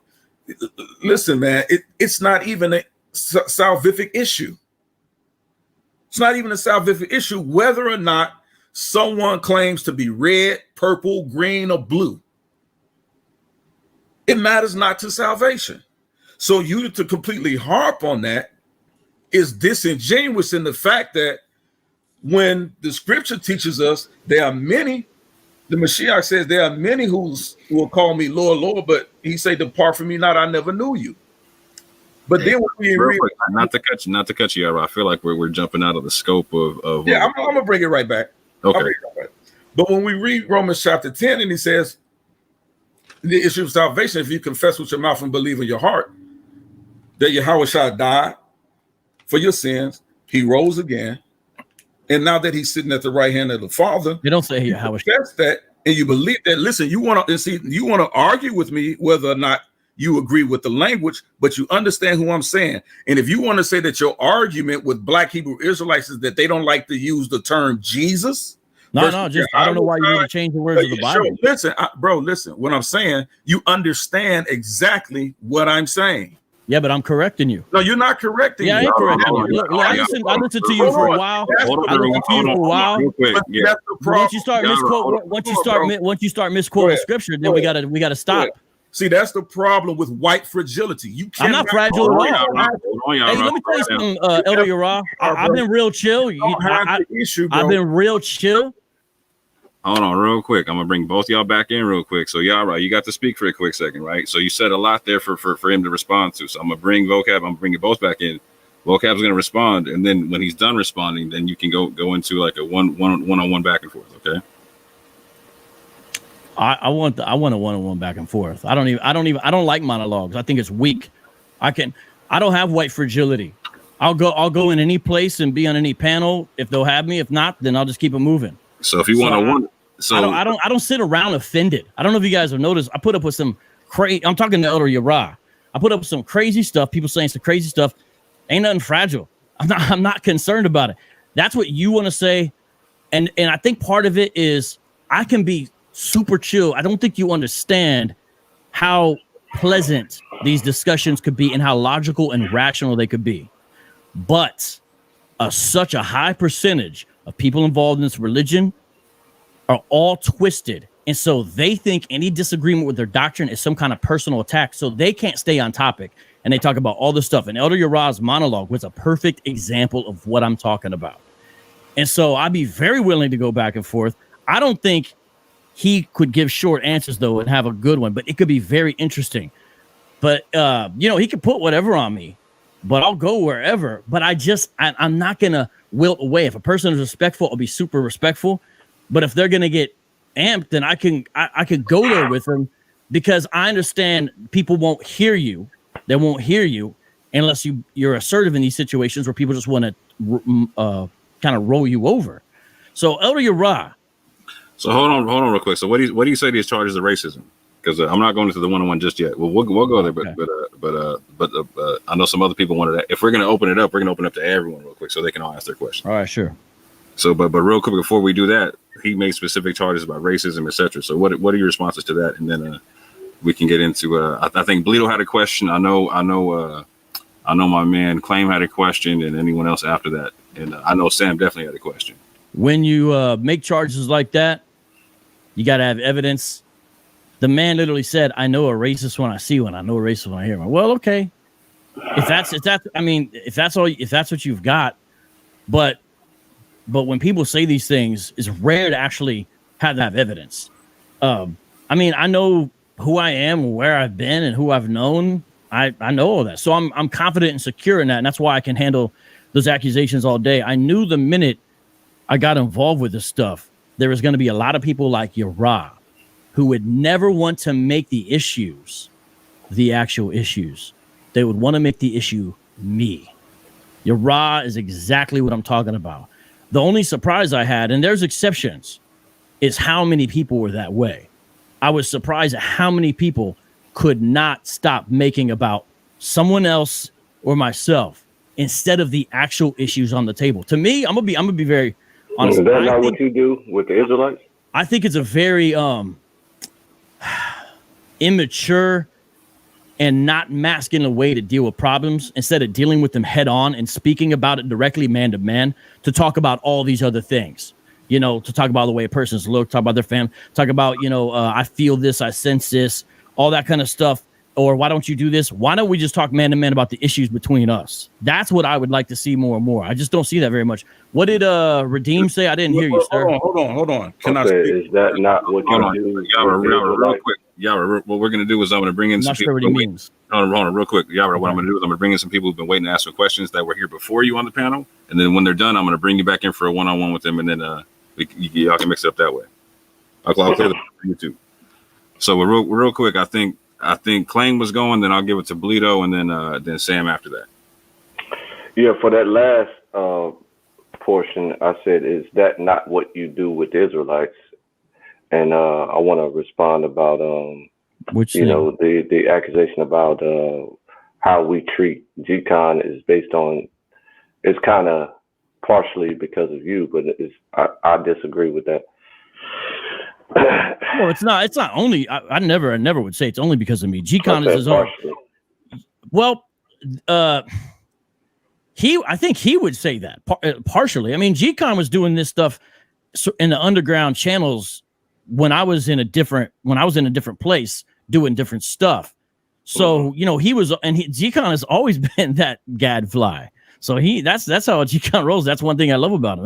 That's he's willing to do that, but he also knows it's difficult for him to have a conversation with a lot of the guys now without them bringing up my name. And he's like, man, I'm just trying to talk. And this guy just wants to ask about, well, what about da-da-da? So it's kind of frustrating because it's that changing of the issue. Well, I don't want to talk about the actual issues. I want to talk about your friend, or I want to talk about this. And so partially, but no, not entirely, because Gcon is his own guy. He does things his own way. And Gcon likes to sometimes, antagonize. I mean, I think he does it most of the time. Sometimes I'm like, hey, bro, you went too far. And he's like, yeah, I know. but the thing is, I think the way he does it usually is pretty respectful. And since he does it humorously, I think like he kind of eases the wound, So that's just Gcon. Yeah. But what was the other thing you were saying? I didn't understand what you were saying. I'm sorry. I said I don't remember. But you said, isn't that what I do to Israelites? You said, isn't that what I didn't know what you meant by that. What were you saying? You said that Yarah was being immature with you, and I said, isn't that what you do with Israelites? What are you talking about? Like what? All the accusations that you made against Yarah. Like which one? All of them. Okay.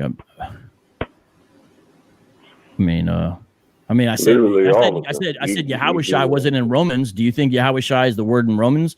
He was reading out of the English translation. YHWH is not there. That's an accusation against him. You said his behavior. You said you were talking about his behavior. You were saying that he was immature and all these things. No. No, you said, I know the exact thing that I was really wanting to focus on. Okay. That you said that he, a lot of people make the issue about you instead of addressing the issues, but that's your laser focus is you make the issue about Israelites and Islam. I guess you just place that in there once a week in order to make it look like you're talking about other things. But your main focus is brother. I was mainly doing Islam related stuff before I got dealing with the Hebrew Israelism. So I don't. It's not about making anything. I don't really. To be frank, I don't care what people think about the diet or the content stream that I put out. Like whatever they want to make of it, they want to make of it. I was already dealing with this on prior, so it's a residual effect in my apologetic toolkit that's still there. Like I don't need to do a diversion. It's a legitimate issue that I talk about. But notice what you said. You said you make the issue about the person, and then you said like with Israelites or Islam, those are not individual people. Those are systems of ideas. That's what I'm talking about. It's 2 Corinthians 10:3-5. We cast down every imagination that exalts itself against Christ. So you see what I'm saying? I'm not interested in like all these personal. Like you'd be surprised how many rumors. Not against Christ though. What'd you say? I'm sorry. What'd you say? Most Israelites are not against Christ. Most Israelites are messianic. Brother, they are. Let me show you. You see this book right here I'm holding up? Let me see. Proof Jesus is not God. Yeah, that's against Christ. You're antichrist when you deny his deity. Colossians 2:9. 1 John. They are against Christ if they're worshiping another Christ. Okay. So I know what you're saying, but Muslims say they're not against Christ. Yet in Surah 5, they have him speaking from the cradle, claiming to be a mere created being by Allah. So they are against him. They're saying he's not the final prophet. He is the final one. They say there's a prophet after. That's against Christ, ultimately. That's an anti-Christ position. A lot of Hebrew Israelites are not worshiping Jesus because they don't even think he's God in the first place. So they wouldn't even worship him. Yeah, okay. I see where you're coming from on that one. Yeah, but okay. Now, but as far as our disdain for you, is that, I mean, you kind of, I don't know if you disrespected him or not, but you mentioned his name in your book, Mikhail ben Israel. So who did you say, Mikhail ben Israel? Yeah. I never read your book, so I don't know what you said about him. But he's like one of the most beloved Israelites in our community. Yeah, the only thing I remember saying about him was I think I referenced a debate he had. I don't remember saying anything actually about him rather than I gave a reference or a source to some of the debates he did actually on this very platform. So I remember I gave a link in the book. I was saying, here's some debates to check out to hear this, because I'm all about people hearing both sides. And so what I said there was, here's some links. And I think he was in some of the links because he did some of the debates. I don't remember saying anything about his theology or doctrine, although I'm okay to do that. I like Mikhail ben Israel. I think can be funny. I liked him in person, but I find him being a little shady. When we met in person, it's cool. And then when he talks about us meeting, he tells a version of the story that I don't know, I'm not familiar with. There's a little bit of drama going on in his retelling of the events. It's a total fish story. You know, a fish story, grandpa caught a fish this big. Next time he tells it, it's this big. That's Mikhail ben Israel. He's talking about, oh, we fed him. Brother, I paid for my own food. I mean, they were cooking the food, but I bought it. No one bought me I'm just saying little things like that. He'll add up to paint this picture. And it's like, bro, it wasn't like that. It's kind of a negative thing. Because check this out. If you have a good experience, legal to place someone in your book without permission, is that legal? Yeah, that's a common thing in academia. You once you put your work out there in the public sphere, it's open criticism. That's part of what you do, right, especially at an academic level. Once you start, yeah, that's what it's all about. It's very legal. So check this out. What I'm saying with him is, we met and it was a positive build, and then the way he talks about it kind of ruins the experience.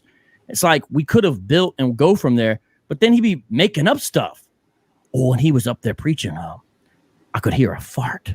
He was so scared his bowels got loose and he farted on the pole. What the heck? Like what is that a real quote? He has said that joke about 3 times. That exact joke about my bowels loosing and farting, and he heard a fart. Now, yeah, he's a funny guy. So it was funny kind of the first time I heard it, although I thought it was a little kind of gross. It was funny the first time I heard it. Yeah, I hate being the butt of the joke too. Hey, good one, but see, what he does is he repeats it, and then not only that, it's not true. I'm not fearful to have a discussion or a dialogue with Mikhail ben Israel. So I don't know what he's talking about. You know what I'm saying? I don't know why can't he just say, let's do this, instead of all the extra trash talk about this person? If you notice, I don't go around talking about this person's afraid and I'm going to decimate them. You never catch me talking nonsense like that. Let's just do the work and see what happens. Y'all talking in a couple of days? Maybe he shouldn't have said we're going to do something, because we had not agreed on anything. I just said, hey, what do you think of this? He way jumped the gun. It's not a very professional way to approach it. But we're working on something in October. But if it doesn't come to fruition, I know what he's going to do. Well, VOCAB backed out. No, man, we're still trying to work it out. I would love to talk to him. We just got to agree on the terms. Like I was trying to work out something with Tazariak, could not agree on the terms, because some of the stuff people do is kind of they want to do things a certain way. For example, his debate title is it I forgot what it said, but part of the thing was it, is it racist? The whole debate thing, I would have to answer a false dichotomy. But anyways, I don't want to get too far off on that. But yeah. So I think the only issue that I personally have is that you're an extremist, right? So what do you mean by that? Meaning that you focus way too heavily on Israelites. And so therefore, you tend to try to make connections that don't exist. Like what? To the one that kind of really just made me just cancel you is when you were talking about those two, that couple. Francine Graham and David Anderson. Mm-hmm, yeah. Yeah. They shot up the synagogue. And they claimed it was a marketplace. They didn't shoot up a synagogue. It was a marketplace. But I know what you're talking about. Yeah, and then they found some writings of them visiting ICGJC 2, 3, 4 times. You know what I mean? So that's not all it was, though. I hear what you're saying, but I looked deep into this before I said what I said. There are multiple sources saying he was once affiliated with the ICJJC, and there's even evidence he was wearing his garments when he did his attack. Not only that, I found his social media. And so I downloaded his playlists and I saw his stuff and even played some of his videos, which are no longer online, that actually had him talking his talk. Like, I never said he was in ICGJC or ICGJ was cool with it. And look, I don't really understand, though, why a non-one Wester would be so offended by someone even recognizing there's a connection with ICJJC and shooters. Brothers, brother. See, that's what you are telling me, that somebody who is in a religious group, who has a leader, who they are saying is the Holy Spirit, you're calling them your brother. Do you mean in just a blood sense, or do you mean in some kind of actual religious spiritual kinship? Because if you mean the latter, then you don't understand brotherhood according to the Bible, my friend. Yes, I do. No, you don't, because how are you a brother with someone who's in league with Satan? Blasphemy of the Holy Spirit, yeah? Do you want to hear my answer, or do you want to scream real loud? So, because I got a loud voice, but I'm not calling the self-proclaimed Holy Spirit my brother. I'm saying that the people that he misled to believe that he's the Holy Spirit are my brother, and those are thousands of people. So I understand that we need them. We need those bodies. And now that he's dead, there could be a possibility to reach out to them even stronger now. You understand? Aria's still over there. Lincoln Warrington's still around. Aria's a great man, though. Aria's a great man? Yeah. You know, he taught One West to proclaim the year 2000 prophecy. It didn't come true. You should have just said Aria's a false prophet, not a great man. There are people in the Bible who made false prophecies, brother. Who? Still? Who? Hey, you know, right off the top of my brain, I can't even tell you. But I can tell you some. Go ahead. Okay, so if you know they're there, why would you ask? Balaam. No, false prophet though. I'm not talking about that guy. I'm talking about somebody like Janus and Jambres. No, I'm talking about a holy prophet that said an incorrect prophecy. So according to Deuteronomy 18, because you keep the law, you would say, what should be done with that false prophet? According to Deuteronomy 18. You should not fear him. And you should do what to him? What's the judgment? There's no judgment for a holy prophet. It says stone him. No, it doesn't. Have you read Deuteronomy 18? Yeah, but that is in context of the someone who constantly and consistently. It does not say that. It does not say that. You're adding to the words. It does not say that. Yes, it does in context of the rest of the information. You don't even study the law. So how can you even tell me, a judge, what the law says? Did you say you're a judge? Yeah, of course. How are you a judge? Because I know the law very well. I don't know why you're making this personal because you just claim to be a judge. It'd be like if I got in here and claimed to be an apostle. Well, what do you mean you're a judge? The judge is not even an office relevant to Israel anymore. The days of the judges is closed. They got a king. What are you even saying? How are you a judge? Have you lost your mind? I'm calling you out on your BS. Because you're not a judge. The whole New Testament says that a man who is spiritual judges all things, but he himself is not judged of any man. So stop with your madness. It says in the Revelations, it says that every man will be judged by his works. Hey, so, real quick, welcome. How much time you got left? I don't want to have a debate. 30 minutes. Okay. I've never seen you in orchestrated debate before. So you don't want to. Well, look at my debate with Shadid Lewis, who's one of the best Muslim apologists around, where we debated the Quran and the New Testament. And that was a highly orchestrated debate. You can find it. Just look up, is the New Testament trustworthy? VOCAB Malone, Shadid Lewis, is the Quran trustworthy? VOCAB Malone, and then there's another one. You want to find two atheists, me and Jeff Durbin versus Sean Esplin and Omar Call. That's on the channel. There's a couple places it's online, Apologia. So there's plenty out there. They're just, there's not many with Hebrew Israelites. It was with other religious groups. I got one coming up here September 28th with a Mormon. Gotcha. Okay. That's good. You seem like an all right guy. I just would like to talk to you more about the judge thing if we ever had a chance. But I understand. Apostle as well, brother. So, I'm just just kicking it with you because I had that contention with you, but you cleared it up. You said you didn't say anything disrespectful to Mikael ben Israel. I didn't think I did. If I ever have, I'd apologize. I mean, I like him. His last post, he called me a racist on YouTube. I was like, I don't think that's fair, but it's like, whatever. It's just par for the course. But I like him. I like you. On this moment of your shining to apologize for how you make us feel. Do I want to apologize for how you feel? I didn't say that's. I said, could you take this time for airtime to do that? No, because if someone, I'm not trying to be too rigid on this, but look, if somebody believes bad doctrine and somebody combats that bad doctrine, they should feel bad about believing that bad doctrine. So I can't control how another man feels. Now, I don't purposefully try to do anything like that. Like, if you notice, you don't hear me going around calling people, names. I'm not perfect, so you can find examples, and hopefully I would apologize, stuff like that, but you don't really hear that type of thing. And it's not because I think I'm better. I'm not saying that. I just try to have some level of respect. And if things are chill, I could be super chill. But the way the thing is, man, it's like you got to turn up to 10 every time just to have a discussion with a lot of folks. But the scripture says that if any man seem contentious, that is not our custom. Right, but Jude 3:4 also says that I was going to write to you about something, but then I'm paraphrasing. I had to write you about something else to contend for the faith once delivered to the saints. So we are supposed to contend for the faith. Yeah, but no one's approaching you to contend with. You are approaching us. So we're contending for the faith. I'm reacting, though. How are you reacting? What are you reacting to? I'm reacting to all the attacks by a lot of Hebrew Israelites upon my family. And my family is the church.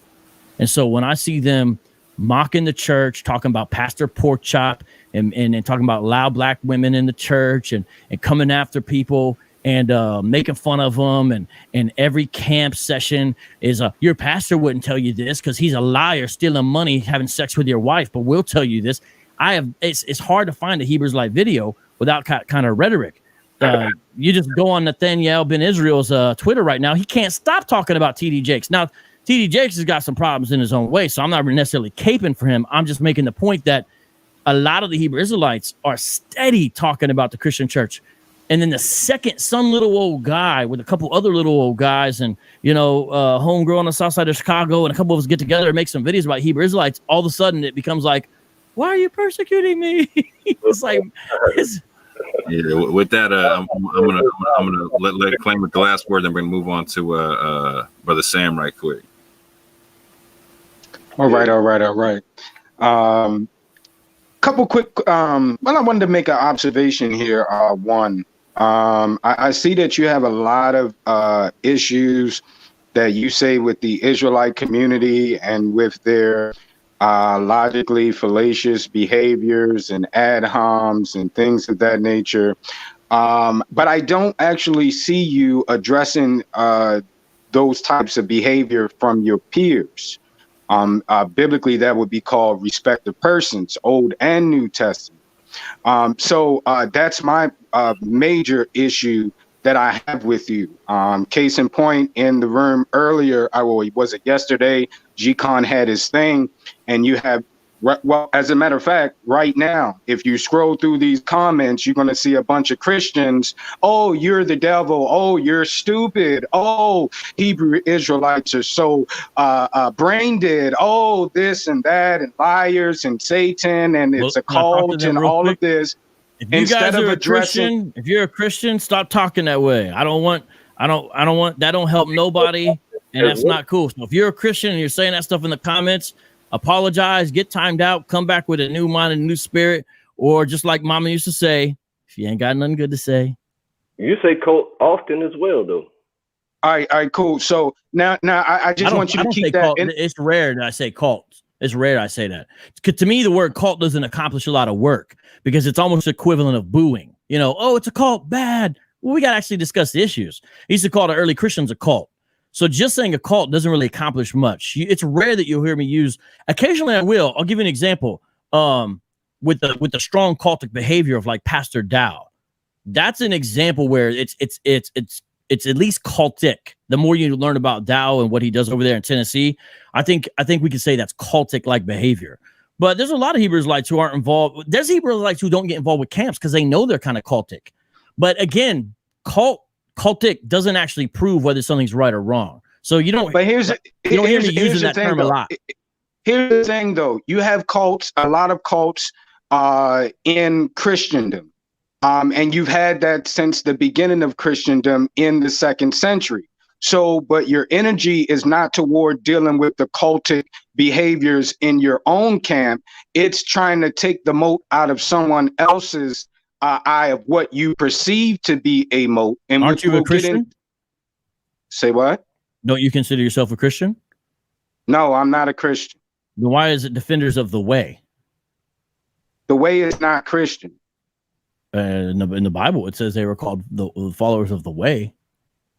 Right, but that's different. But that's different from Christian and Christianity, according to modern scholarship. I'm talking about the Bible, brother.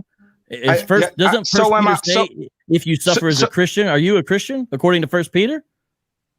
Peter wasn't calling them Christians. That's in a pejorative sense. There's 3 times that the word Christian, because in the original oldest manuscripts, it's the word Christian, Christian, and not Christian. That was at that. Okay, we can debate that, dude. You're wrong. I know exactly what that's a Roman mispronunciation. Ironically, you were making the same mistakes that the Roman historians made about the Christians when they talked about them. An Origen, an African church father, even made fun of them for mispronouncing it. It's either Origen or Tertullian. So Christian is a Latinized mispronunciation because they didn't understand what was happening. That's not in the oldest manuscripts. Nah, you're wrong. You're wrong, and we could debate that. What manuscript? What manuscript number? What's its catalog number? P66, P52. What's dude? Can you let me? I'm just saying. Don't keep going on, dude. I'm gonna stop and let you finish. I'll just make the one point, and then when I talk, then just please here's listen. The reason. Please don't cut me off. I won't go anymore. I'll stop. But here's the reason why I said that. Just clear. What I was saying is, you're saying, hey, you want to deal with these people that are cultic Christians when you're dealing with us instead. What I'm saying is, a lot of Hebrews like say they are the real Christians. So I am doing that, even by your own definition. That's why I brought it up. Okay, well, please, during the duration of this conversation, don't lump me in with whoever or whomever you've dealt with and whatever camp or what have you. Just deal with the issues that I'm presenting. That's why I asked you if you called yourself a Christian, and then you went off on an erroneous manuscript. I told you no. And then you brought up Peter, and then I was setting the record straight, the philological record straight, that there's only 3 times that the word is used, all 3 times.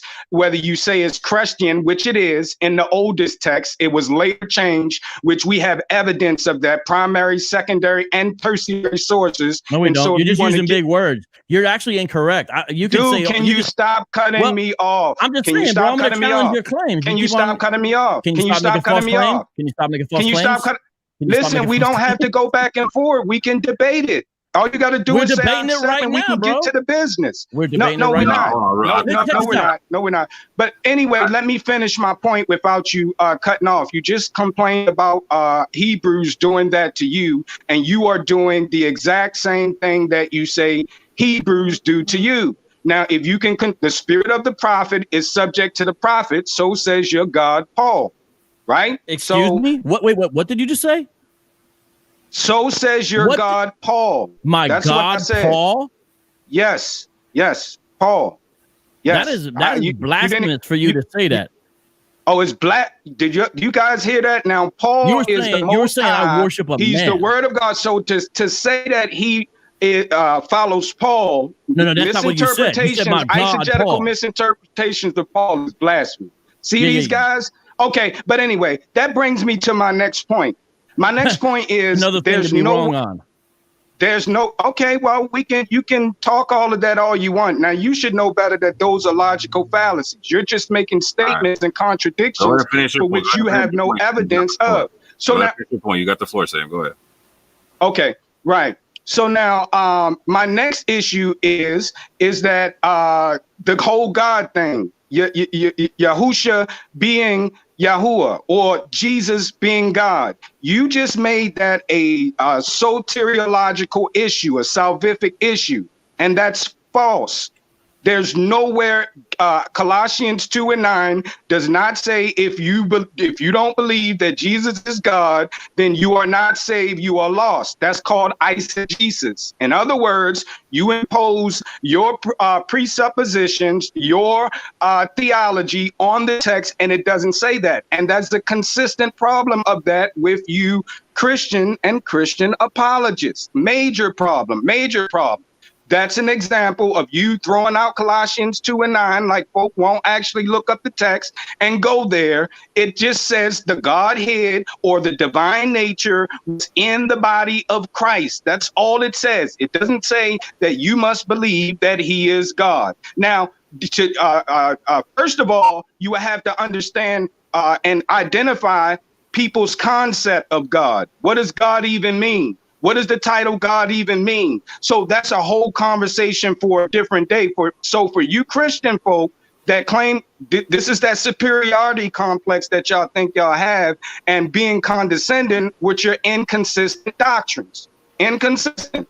Nowhere in the Bible it says believe Jesus is God or thou shalt burn in the flames, go to hell. That's man-made Christian doctrine that you can't back up in anywhere in all of the New Testament, Old Testament, anywhere. You won't find it. So now that's my second issue with you. The first was the fact of the hypocrisy. How you get on here, you talk about Hebrews when you support folk like Cherry and G-KON who attack folk like me, lying, instead of dealing with the issues. But you big up these people like you just did G-KON when G-KON has a whole history of slander, which is making lies up on people, going and telling people I don't believe in Christ. And he knows that's a lie from the pits of hell. But I don't see you I see you big up in these people and those that disagree with you or that get with you, then you have a problem with it. It's not a problem as long as you Christian folk are doing it. Like I said, you can give your advice to your people and tell them that what is going to happen tomorrow. Sister Cherry is still going to be yelling and screaming ignorant nonsense, calling people snakes and dogs, talking about she can drag people and can't even say myriad, can't even pronounce the word myriad, but she's correcting people. This type of ignorant foolishness that go on with those in your circle, so real, brain dead, absolutely brain dead, hermeneutically brain dead. All he does is employ logical fallacies all day, the same stuff that you're doing now. And this is what I find consistently in Christian apologetics. You guys don't want to debate the issues. Finally, you said you wanted to debate the issues. There's no Hebrew that would take you up on soteriological issues. I'm one of them. We can debate sola fide all day, sola fide all day long. Sola fide is a creation of Protestant Christianity. Martin Luther, you do have prototypical, which you could call prototypical views that you might can say is a tad bit sola fide, but you don't really find that until you get into the Protestant Reformation and all of that stuff. False doctrine. So we can debate that all day. Just saying I'm wrong and trying to gaslight and do all of that is not going to help you. Set a date. Brother Orthodox Moore is here. He can, since you see he's fair, set it up. and we can have a discussion, a preliminary discussion on these issues as a prelim to a formal debate, so that I can show you the inconsistencies by the biblical text itself, the historical and the philological context, not just words, actual empirical evidence. And you can talk all the stuff that you want then, but just bring your data to the table. So that one question is, where in the Bible does it say that if you do not believe Jesus is God, you are not saved? It's a salvific issue if you don't make him God. One, I told you that you would die in your sins, for unless you believe that I am he, you will die in your sins. And in the Greek, it just says ego eimi, that he's not even there. So it actually says, unless you believe that I am. So John 8:24 is one place. Another place is Philippians 2:10-11, which co-opts Isaiah 45. I'm giving you two. I'm giving you two. Right. It says you're going to have to confess that Jesus Christ is Lord. And you have to bow the knee. And originally, if you know the Old Testament, Isaiah 45, that was in context of Yahweh. So that means everyone will actually forcibly, if they don't do it before, confess that Christ is Lord in relationship to the Isaiah 45 context, which is the background of Philippians 2:10-11. So I just gave you two that do say, you better believe Jesus is who he said he is.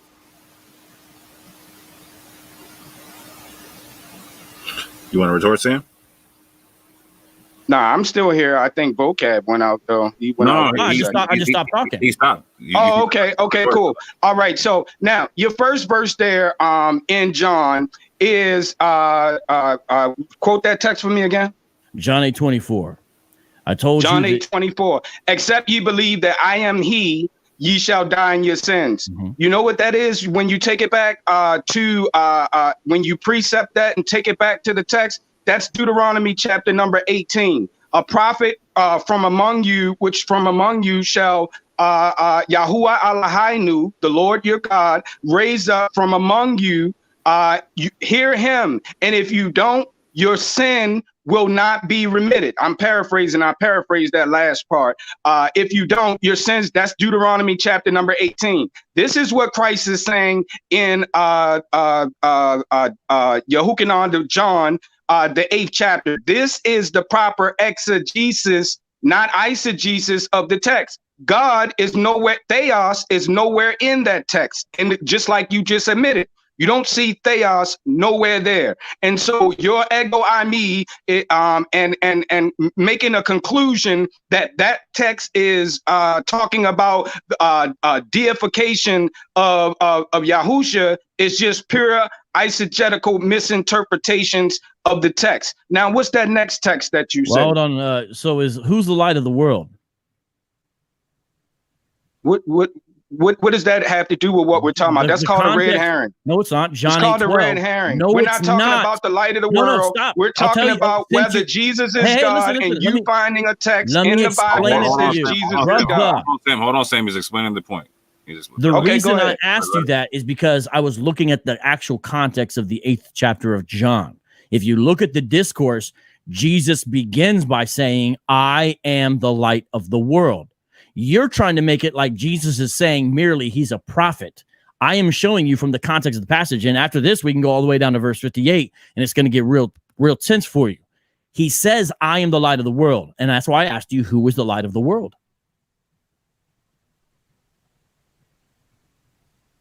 Like I'll answer the question. Let me go ahead and answer the question. Psalm 36:9 says, for with you is the fountain of life, and your light do we see light. Isaiah 42:6 also speaks about Israel being a light for the nation. Isaiah 49:6 speaks the same way. Vocab, I'm familiar. I'm trying to cut to the chase because you're going off, bro. No, I'm not. It's funny. You're saying I'm going off when I'm in John 8 and you ran back to Deuteronomy. Who's going off? Now, point is, I am the light of the world is a way that Israel and indeed Yahweh himself would be described. And yet Jesus says, I am the light of the world. What I'm showing you by that is Jesus is claiming to be, number one, the true Israel, and number two, more importantly, and the Pharisees get it. That's why they want to trip on him at the end, and that's why we get the climax of verse 58. He is saying, I am to be identified with Yahweh.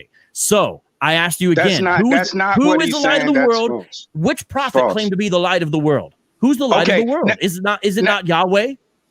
No, you are way off. Now, who is the light of the world? Are you gonna let me respond? Yes. Will you please answer the question? Who's the light of the world? The light of the world is the Most High in His word. Thy word is a lamp. Amen. Thy word is a lamp unto my feet and a light unto my path. So the light is the word. When it talks about Hamashiach, the word becoming flesh, he's dealing with Christ being Yahusha being the express example of how to obey the divine teachings given to Moshe. Those divine teachings, which we call Torah. How he kept them. So this is the point that I am dealing with. Also, a part of that context is where Christ, Yahusha, clearly says, when they said, he said, "For what work do you stone me?" In that same context, they said, "For a good work we stone you not, but because you, being a man, make yourself God." And Christ denied that right then and there. He told them a couple verses down from there. He said, "I told you I am the B'nai Elohim, or the Son of God." So he had every opportunity in that same context, that we're talking about now. He specifically rejected the claim that he was. That's John 10. The whole thing you're talking about is in John. We're in John 8. Yeah, hold on real quick. You're in the wrong chapter. Hold on real quick. That's not the same context. I'm gonna let Sang get the last word on that, and I'm gonna bring in Yarah because you just jumped forward to John 10 and said it's the same context. I'm just saying. Hold on, vocab. Hold on real quick. I'm gonna let Sang get the last word on that. Hold on real quick. I'm gonna let Sam get the last word on this, and I'm gonna bring in Yarah because I told him I'd bring him in last, and I know you only got a few minutes left. Okay. So okay, cool. All right. Now, obviously, you don't understand what context is. I don't understand what school you went to, Bible school that you're going to. You really obviously don't understand what context is. You have an immediate context of what is contained in the verse or the passage that you're dealing with. Then you have the broader context, which deals with the chapter. Then you have the broader context, which deals with the book. And then an even broader context that deals with all of the works that was written by that particular author. And then the context of the whole Bible or the whole New Testament Bible as a whole. They should have taught you that. So for you to say that John 10 is not a part of the context, because there's no chapters and verses in the original text to begin with. So for you to try to say that that John 10 is not in the context is just very disingenuous. And I think you know better than that, but you just don't want to admit defeat. So now in my last couple seconds here, just go ahead and set that up because you've been running for 2 years, dude. I promise you a fair discussion. We can get Brother Moore to go ahead and moderate, or you can get a Christian moderator or what have you. But I want to deal with your doctrine specifically, since you called out the community and you said no Hebrew. I don't care about your racism. I mean, that's secondary to me. I know you're racist. I feel that you're racist, but that's an ad hom. Regardless of what you are and what you do and what you believe, I want to deal with these issues, like you said. No logical fallacies. Let's deal with the foundational doctrines of Christendom, like the sola fide, that doctrine, imputation, that false doctrine, because this is what all started this. This is actually what all started this. And in front of Yarah's letter was the study that we did on Galatians. We did a study on Galatians showing how the traditional view, especially when you're taking in like the new perspective on Paul, E.P. Sanders and the likes, James Dunn, N.T. Wright, and those scholars with the work that they put in on the scene here modernly, dealing with Galatians and justification and all of those sorts of things. Then, you guys this is what prompted this whole issue, because we're bringing the sources to the table, the biblical text, the language, the Greek, the Hebrew, the culture, and the history to the table to challenge the traditional view that Paul was teaching against the written law. And so we address the oral traditions that was very real and part of the context of all of Paul's writings. And so this is, to be clear and get it over so broken, this is why you guys are going back and forward and why they kicked us off the panel, because Gcon had no answers. He wanted to do ad homs and change the subject, change it to Matthew and this and that and some more foolishness. Cherry backed him up and said, yeah, because they not saved anyway, so we got the right to just treat them and disrespect them and treat them like crap. So that's what originally set this whole thing off. And so I want to bring it back full circle to the real issues, not the racism, not what you believe, not the color of your skin, not the color of who the Hebrews are, and all of this and all of that. I want to deal with those fundamental doctrines of Christendom, like you must believe Jesus is God. You must believe in the Trinity. We're saved by believing in Jesus and all of those doctrines. I want to address those. We can put together a format at a later date so you can either do one or we can have a platform and have this discussion. But I want to go ahead and finally get this set up because I've been trying to get at it for 2 years now. Okay. We'll see. I want to. I don't want to retort, but can I comment on something you said? Yeah, go ahead. I think it's interesting you brought up N.T. Wright and the new perspectives on Paul. One thing I would encourage you to do is to look at the D.A. Carson edited volumes, Covenant Justification and Covenantal Nomism. I think that's a fine enough scholastic answer to a lot of the mistakes that some of the new perspective proponents make. Not to say that they don't have any good points. They have some good points, but by and large, there's some problems there, especially when you talk about Sanders. It's unclear. Even though he's clearly a smart guy, there's a lot of fundamental issues with what he says. And does he really even understand the proper concept of charis, grace in the New Testament? I don't think he does. And that's a big problem for his methodology, even though he does know a lot about Second Temple Judaism. With that being said, if you like Wright, I'd encourage you to get his book, The New Testament and the People of God, Christian Origins is a Question of God. If you're going to cape for Wright, it'd be interesting what you would say about his book there, because he has a very different view of Israel than Hebrew Israelism promote, and I think you would find some interesting things to contend with there as he understands the spirit community centered around Jesus Christ versus how you would understand it as a Hebrew Israelite. I just wanted to make the comment on Wright because I thought it was fascinating that he brought up the NPP scholars there. That's all I wanted to say. Mm-hmm. And real quick, have you seen the 4-part series that Sam and Yehukanan did on Galatians, and have you seen the debate that Sam and Yehukanan both had with G-KON? Could you say that again? I'm so sorry. What did you say? Have you seen the 4-part series that Sam and Yehukanan have done on Galatians, and have you seen the 2 debates that Sam and Yehukanan have had with Gcon concerning this topic? No, I have not. Okay. I remember about maybe it was a year ago. I kept on the guy's name is Sam Addison, right? Hmm? Yeah, I remember like about a year ago. I remember hearing that name a couple times, and then and people were talking about it, and then I haven't heard much recently, so I didn't know they were doing some of that stuff, and it took me a second to understand. I mean, I learned I think last night Defenders of the Way is the same person as Sam Addison, but I haven't heard those debates. No. Okay. So with that, I'd like to bring in Yarah for y'all to have that one-on-one like y'all were talking about. So Yarah, you still there, brother man? What about Yeah, I'm here. Can I get 30 seconds before that last word more?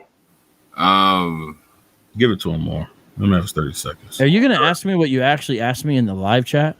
Yeah, absolutely. Dear Lord. Hold on. Whoa. Hold on. Okay, go ahead.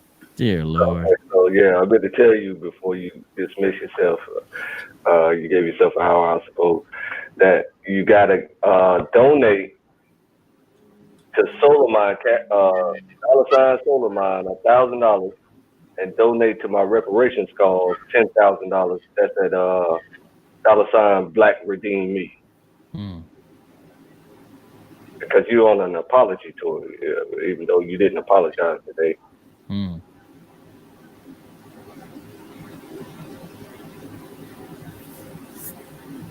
Thank you for your comment.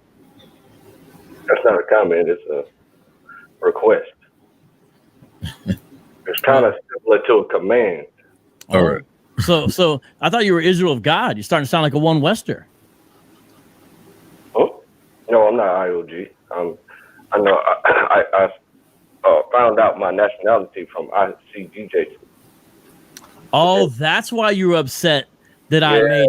That's why you're upset about Comfy's people getting implicated in Jersey City. Absolutely. Oh, he still got some sentimental heartstrings for the ICGJC. Okay, that's why you said REI was a great man. Well, I'll tell you what, before I give you that, you should ask for Comfy to give you reparations back for all the stuff he jacked from everybody, or maybe Warrington, since she's still around. I think he owes ICJC reparations. Down. The same thing you feel about Christians is how I feel about my people, my family. But this is my blood family, though. We're related. Israelites are literally related. You can prove that you're related to Jermaine Grant? Absolutely. Okay. What people group on the west coast of Africa is Jermaine Grant from? Why are you asking me questions? Because you would have to be at least from, say it's Mali in that area, you'd have to at least be from that. Because if it's something else, it wouldn't work. So what people group was he from on the west coast of Africa before he was identified as an Israelite? Which people group was that? What group was he from? I don't know what he was from. So how do you know you're related to him? Because I'm from Burundi. So anywhere in Africa, any what's it called, that language group that they all think Bantu, right? Any Bantu speaking African. No. Just because you speak one of the Bantu languages does not mean you're ethnically Bantu. Just like today in the modern era, not everybody who speaks Arabic is actually an Arab. Right, it's 95% chance, though. Okay, well, I actually don't agree with that, but I don't know where you got that number from. But whatever you want to say, you can't prove you're related to Comfy. Yeah, of course I can. But that's not my No, you can't. You don't even know where he's from. On the command that I gave you, and now you're mad for no reason. Oh, no. I just think, first things first. Since you've been doing all those double, triple donations to Jermaine Grant and Black Angel and all the music and stuff, I think you should at least hit him up first. You know what I'm saying? $1. I haven't given Jermaine Grant $1. You weren't a faithful tither then. Oh, they should have put you out that school a long time ago then, bro. I know I left very early because they threw you down the stairs, didn't they? No, I didn't believe he was a self-proclaimed comforter. So I left that school very early. Well, REI did, and REI's a great man, according to you.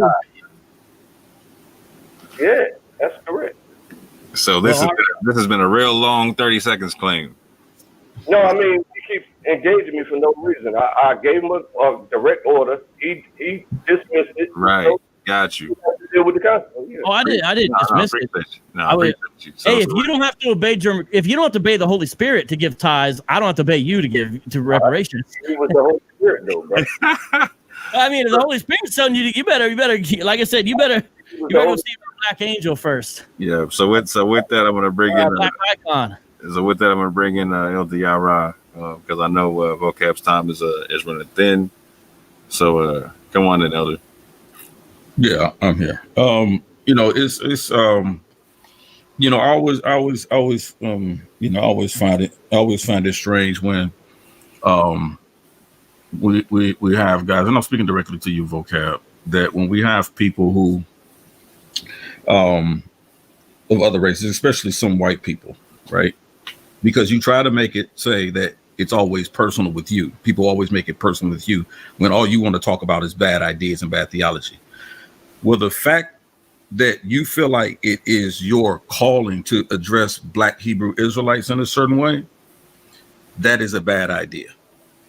It's simply a bad idea. And the reason why it's a bad idea, because there is a racial overtone and overture in your rhetoric. And I understand there are a lot of white people who don't get that. And you're one of them. That is my issue with you.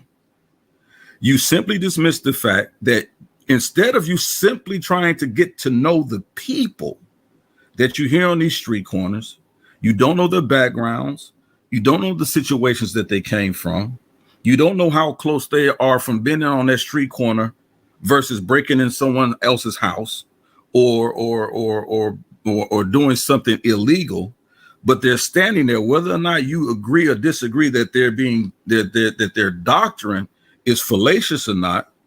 You rather beat them down on that, looking at what you know, statistics, right? Statistically, you know that those brothers are disenfranchised in whatever way possible. Some of them are straight out of prison, felony charges, can't find jobs. It's very difficult for them. Some of them can't find jobs that are even without felony records. And for you to constantly to try to separate them for the one thing that really holds them to some form of sanity, for you, that's your ignorance in dealing with the black community, because you think that our faith, whatever we hold on to, whether you disagree with it or not, should be separated from us and who we are. That thing should not define us, even when your Christianity defines who you are. And for you to not give them that same opportunity, and without showing them an aspect of love, because you think love is simply chiding them, making fun of them, making parodies of them, standing over black bodies, calling them kefirs. Wait, excuse me? You heard what I said? Yeah, but explain that statement. I wasn't saying nothing. I was just listening to you until you said that. What are you talking about? Don't address me. I'll finish. I'll let you know later. So you just get to lie without being called on. You just get to interrupt me like you've been doing everybody else. Brother, I've been letting you talk for a minute. I let folks talk. So when you start lying, then we got to stop. We got to stop, bro. That's the problem. You're not letting me talk. See how you stop lying, and I won't have to ask you a question. I mean, hold on, real quick. So when people talk over each other, the people in the chat can't hear what's going on. So real quick, I'm gonna let Yarah explain the claim of the Kafir and the black people. Then I'm gonna let VOCAB respond to it. Go ahead, family. Yeah, again, I mean, you should stop him from talking over me, right, until I'm done. So I have video. I've watched the video of you standing over a black person while you're dressed in Islamic clothing, referring to people is you're going to give them that kefir medicine. Did you not do that? That's simply a yes or no. You shouldn't even have to ponder it. Well, first of all, have to ponder that. Black bodies. You mean John McCrae? Listen, brother. Listen to what I'm saying. Did you use the term kefir? It's not kefir. Yes or no? Well, I'm saying no. I didn't use that term. That's not how you say it. So you never said talking about the Islamic term for infidel? Is that what you're trying to say? A simple question. Did you use the term? Did you use the term kefir? That means Negro, black. What? That's not what that means, bro. What does it mean? Kafir is what I said. It means infidel in Islam. If you understood the context, I was saying where I said I took some kafir medicine, but I was giving him camel urine. So you don't know what you said, brother. I got what you said. So you're not right though. I got what you said. You said you used the word. Fine. Infidel, but not in relationship to him. It wasn't about him. I said kafir medicine.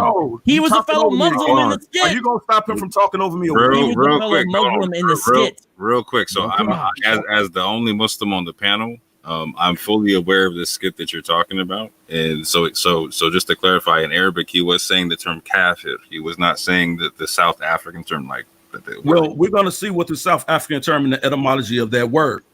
To all you Muslims and all you those that understand it, and whether he calls it the infidel, we're going to talk about what that infidel, those people that they were calling infidels and kafirs. We're going to see who they were. So just to be clear, so I understand what you're saying, Yarah. So you're saying that even though it's a term in Arabic, that he was meaning to use it in a with a double entendre.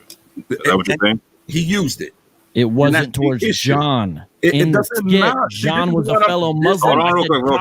Hold on. No, you don't understand. Okay. I'm trying to understand what Yarah is saying, so I understand the point. And then I'll let you come in. This is what I'm saying. So the word has an etymology. Okay. The word has a meaning. And when it's referring in the Arabic to infidels, they were referring to a specific group of people. So just so I'm understanding, which were a black African people. Okay, so just so I understand what you're saying, correct me if I'm wrong. You're saying that he was using a term in Arabic that no matter how you slice it, the way you see it, that it goes back to talking about black people, correct? Absolutely. So 100%. So real quick, I want to bring in VOCAB to get your understanding. Like, so VOCAB, when you were using that term kafir, is that how you understand it, or what? Hold on, real quick. There you go. No, but I never called John that anyway, because John McCrae, who he's talking about in the skit, was a fellow Muslim. So we were brothers. I wasn't called. Why would I call him a kafir? What I said is kafir medicine. Hold on, what that means is I was saying, like aspirin and Tylenol, those things are medicine put out by infidels, and I wasn't giving him that. I was giving him the camel urine, which is prescribed in the Hadith. So what I'm saying is, regardless of the etymology of the word, which he's not right, it wasn't used until the 1700s in East Africa in the way he's talking about. It wouldn't matter because I'm not calling John that. I'm saying the medicine is not kafir medicine because I'm giving him the camel urine. I wasn't even talking about John. John was a fellow Muslim in the skit. So this man just doesn't know what he's saying. So, hold on, Yarah, hold on. That's all I asked, bro. Not towards John. Yarah, hold on real quick. I'm trying to towards Robert Spencer, yes. Oh, okay, so vocab, real quick. So I understand what you're, so the people can understand, just so in case they haven't seen the skit. The claim you're making is that you weren't even referring to any person in the skit. You were referring to the medicine itself being infidel medicine, correct? Yeah. The non-camel urine medicine. However, medicine put out by infidels. I mean, all you got to do is watch it. I mean, it's very obvious for anyone to see. Oh, okay. So what's your understanding of the word kafir in the way that Yarah is describing it? It's simply an infidel. It comes from the Quran itself. The literal sense of it is someone who denies something. It comes from Arabic word kafara. So they're not admitting or accepting the blessing of God. Later on, the funny thing is what he's saying. If you study the Ottoman Empire, they almost exclusively use that word to describe, guess who? The Christians in Turkey. Well, the Ottoman Empire was bigger than Turkey, but they use it that way. It wasn't until they were subjugating Africa, the Muslims, that then you had them using that word in regards to them. But they would use it for whoever was there. Okay. So he might be talking all the way in the 1700s or even the 1900s. So hold on real quick. I'm going to bring in Yarah and I'm going to ask him a question real quick. So this is just me and Yarah right quick. So Yarah, so you're saying that you got to break down to where that term is specifically referring to black people, correct? It doesn't matter if it was just used that way yesterday. He used it. And the fact that he even just admitted the fact that he had knowledge of its full etymology from the 1700s, going back as far as he wants to take it, you do not have license to use it. You do not have license to refer to people in that manner, jokingly, in a parody. This is what I mean about you not understanding the people that you are attacking. This is what I mean about your race insensitivity. This is what VOCAB Malone does not understand. And the problem is because he has people surrounding him like G-KON and So Real and Sister Cherry who allow him to do that. This is the problem. He doesn't understand that. And I understand what Defenders of the Way says. Absolutely, he needs to be held to court to his theology. But let's not overlook his theology for his sensitivity to a race of people that he attacks day in and day out, that they simply could be doing much worse than disagreeing with your doctrine. It's insensitive. And so this is what I even said to Gcon, bringing this full circle. Where's VOCAB Malone's record in donating to the NAACP? Not saying that you have. Where's your record of donating to the HBCUs or any black historical colleges or any black? Let us see something, because you're coming into our community, you're making $1 off of it, because what you're doing, you're making $1 off of it. You're prostituting black Hebrew Israelites, because I guarantee you, you're not going to go up into any other Israelite or any synagogue. You're not going to go into a synagogue and say, hey, look, show me your father's birth records, because I don't believe you're real Jews. You're not going to do that. They're actually, there's a certain sense, according to the New Testament. That's not what I asked you, brother. Don't run around. You're not going to do that. Have you done that? I'm not running around. What are you talking about? Look, have you walked into any synagogue and asked them to produce their lineage? I'm not going into any synagogue or mosque or anything else. But listen to me. Stop flipping around, bro. And look, man, look, the brother spoke just like you go on the street corners. The brothers walked into a synagogue. There's a big. Let me break it down. There's a lot of levels of confusion here. So we're going to unpeel the problem this. with you is race. There's a lot of confusion. Going into a synagogue is much different than going out on a public sidewalk. I have went to mosques on the outside in the public sidewalk. So the kind of stuff you're talking about, I wouldn't do anyway. Going into someone's place of worship to interrupt it like that, I wouldn't do that anyway.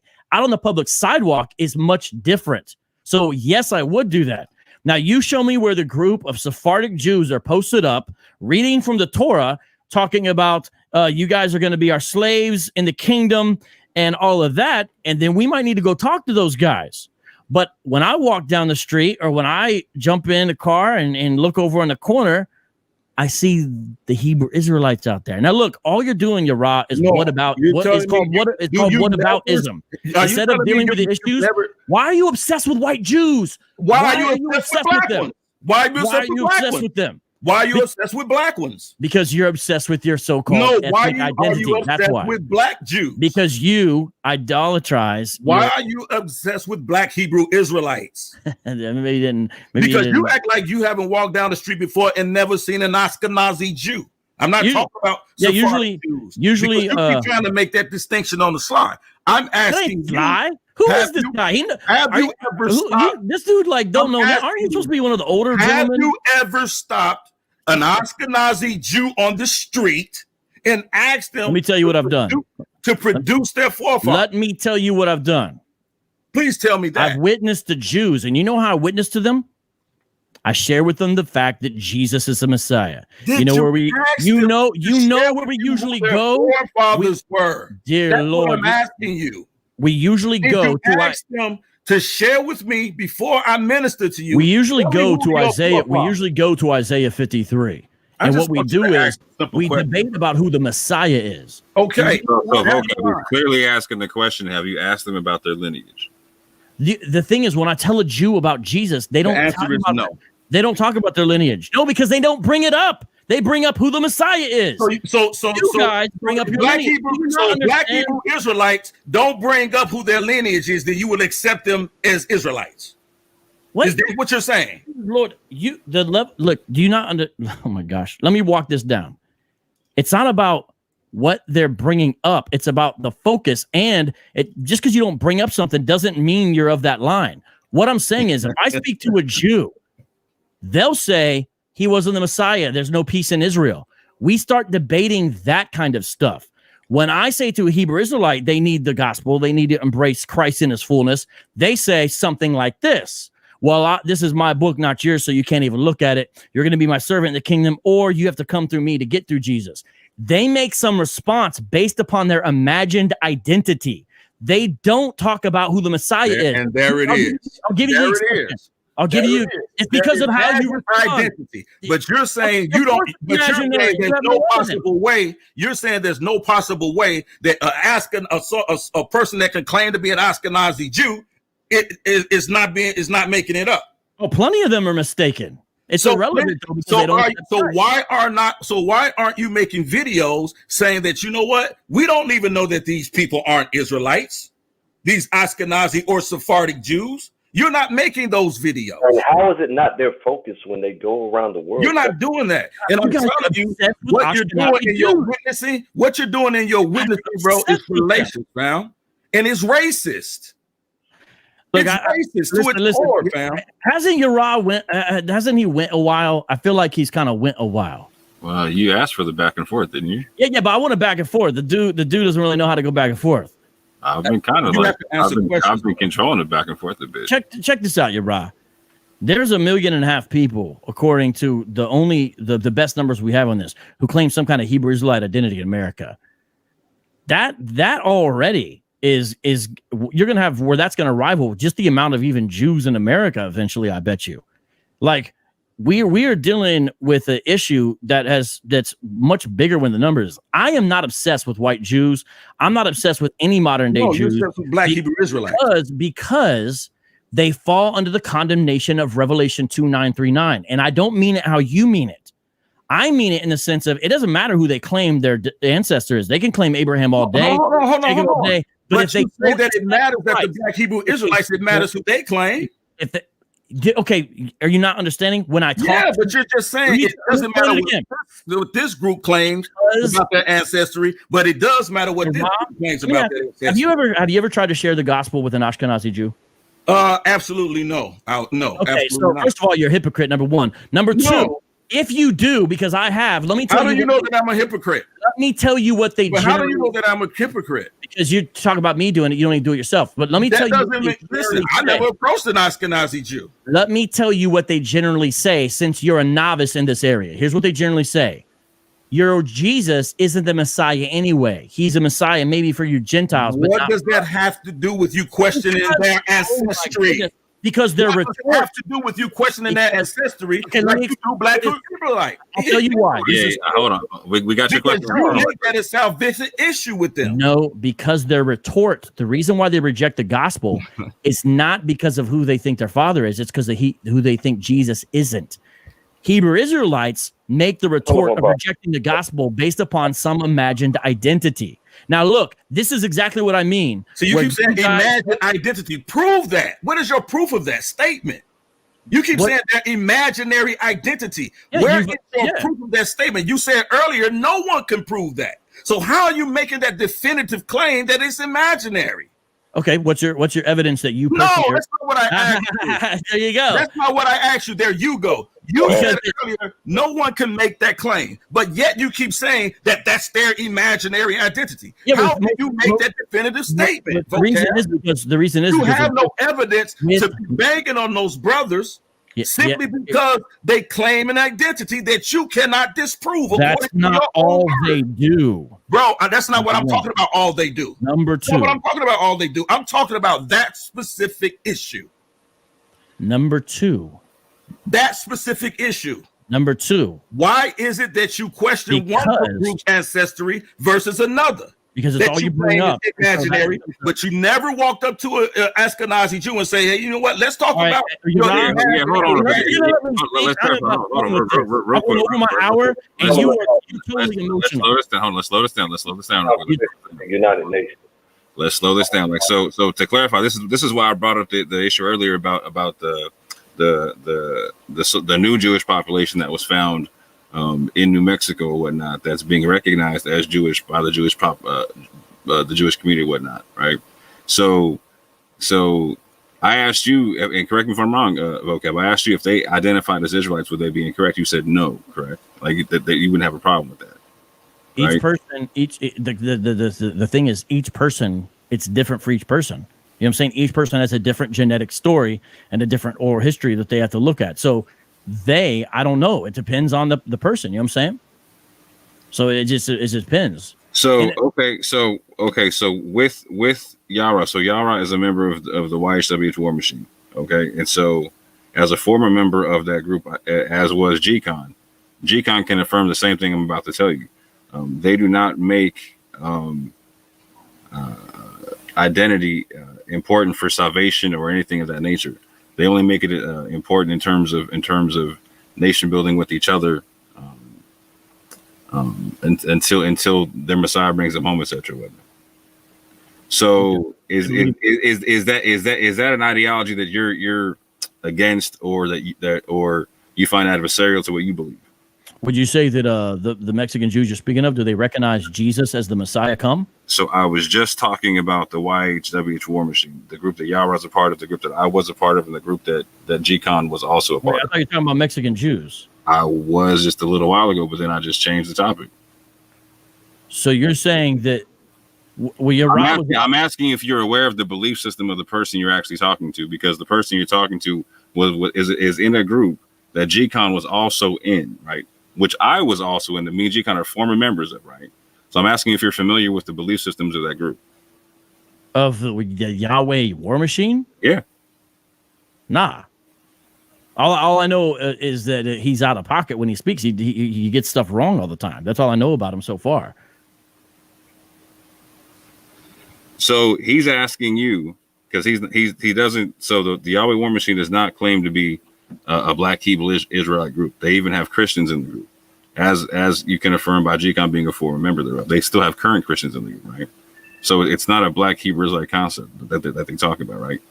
Okay. It's and again, you can look at many debates on this channel where Yarah has also participated, to where he debates one West Israelites concerning Gentiles having salvation and whatnot, right? So he's simply asking, like, so with people who don't make nationality necessary for salvation, but still claim to be Israelite or whatnot, what's the issue? Oh, every person that I've ever met that is a Hebrew Israelite claims to be Hebrew Israelite. So hold on, that's not answering the question. That's going. No, I'm going to answer the question. So for the ones who don't do that, right? What's the issue? Every Hebrew Israelite I've ever met who says, "Oh, we accept Gentiles too," their theology is still shot through with 1,000 different problems. And so let me explain what I mean by that. So there will be plenty of other problems to deal with. Real quick, theology aside, I'm just talking about the nationality concept. You mean if all they said was, "Hey, I'm a Hebrew"? If they weren't using the Bible to prove their claim, sure. If they're not using bad exegesis and they just have like scientific and historical stuff that they think is right, sure, that's fine. But once they start going to biblical texts, claiming that that's how they know, then we have an issue, because then you're dealing with bad biblical interpretation. So what is it? So just so we're clear, what does an Ashkenazi Jew have that proves their claim besides their texts and their oral history? Well, I mean, I don't really ask them, so I don't care what they have, because if they don't have Jesus, they're going to hell. But little things that help us know how anybody is what they say they are, right? They have an oral history passed down through their family. They have a community that they grew up who identifies as that community. They have facility and ability to have access with the language. They're familiar with the traditions of the culture. They're in a related cultural religion. There's certain foods that they make. This is a long list. And then the testing goes when the question is, does the genetic evidence match? I'll give you a perfectly good example of sort of how Hebrew Israelites, a lot of them want to, discount those folks. But then here's what they do. They'll walk around with a menorah. Where's the menorah's in the Bible? Where's the menorah in the Bible? Because I know what you guys are going to try to say, but the real answer, the menorah is not in the Bible. The menorah is a thing that came out of modern day Jewry. Another example. I think Gcon real quick. I think Gcon want the link. Another example is the Star of David. Some of you guys use. Where's that in the Bible? I don't know why they use that other than the lily. The lily is shaped that way. So, my point is, Hebrew Israelites borrow heavily from modern day Jewry, and then they want to bang on it. I don't understand that. None of those things are a salvific issue. So no one was talking about banging on modern Jews or anything. We're asking for clarification on how you differentiate your claims between multiple different groups claiming to be Israelites and whatnot, right? Okay. So for instance, like you couldn't identify a Sephardic Jew or an Ashkenazi Jew in a synagogue unless they were claiming to be a Jew, unless they were claiming to have lineage of being a Jew in some way, shape, or form. Nobody can identify anybody strictly by phenotype. Nobody can. No. Real quick. So Yarah asked you, like, so when have you ever gone to a synagogue to go ask a Jew what their lineage was? Correct. Yeah, I don't know why I would have to do that. If he wants to do that, let him have at it. Go visit the Jews and ask them. I don't get this. Real quick. So the point that I'm making is like, so what Yarah was saying, there's like the only way that you could even identify a Jew, right, that's calling himself Ashkenazi Sephardic is they're saying that they're such, right? So he was pointing out that you don't ask them to prove their lineage in the same way that you're asking other people to prove their lineage. So that's why I'm even bringing up the concept of like, so are you aware of what they taught? You know what I'm saying? Hold on real quick. I got G-KON in the back.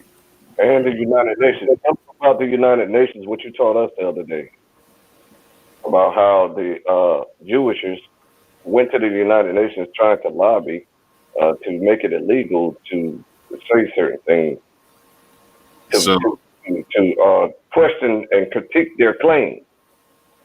The United Nations can't make anything legal. They're not a legislative body. Are you crazy?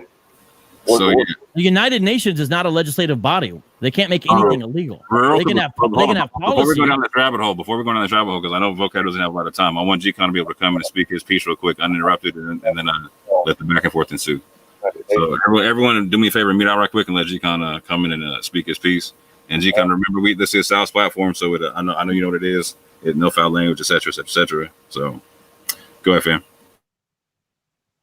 Yeah, so the United Nations mandate international law. No, claim No, that. they don't. Claim that means that you mute out and that G-KON gets to talk right now. I'm muted.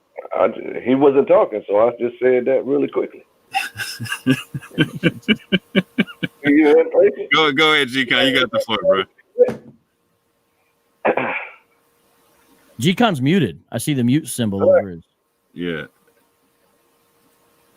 You got to unmute, G-KON. That's not me. All right, can you guys hear me? There you go. G-KON! What's going on with you, man? How y'all doing? The sound effect on. Grace and All peace. right, hold on, real quick. Let me. What up, G-KON? I was streaming at the same time. Hold on. Let me deal with this. Go ahead a little bit more. I'll come in. I gotta do something over here. Throw your computer away. Yeah, so real quick, so while we're waiting for that, Madon, you've been waiting patiently. Do you have any questions for VOCAB? Do you want anything you want to say to VOCAB while G-KON's getting ready? Well, not at this moment. I'm kind of doing some at the same time. My damn self. I just happened to walk in, look at the screen, and saw G-KON asking for the link. But I'll come back in a few minutes. No worries. Yeah, so United Nations mandate international law. No, they don't. I just like to see when you go crazy for no reason. Are you aware how a bill becomes a law in the United States of America? I didn't say anything about I'm just a bill on Capitol Hill. Remember that song? Yeah, your claim's just messing with you. He's just poking at you. He wants to see you react. That's all that is. All right, can you guys hear me? And I'm exploiting his ignorance. Yeah, hold on right quick. All right, we got you, G-KON. Go ahead. The law. All right, cool.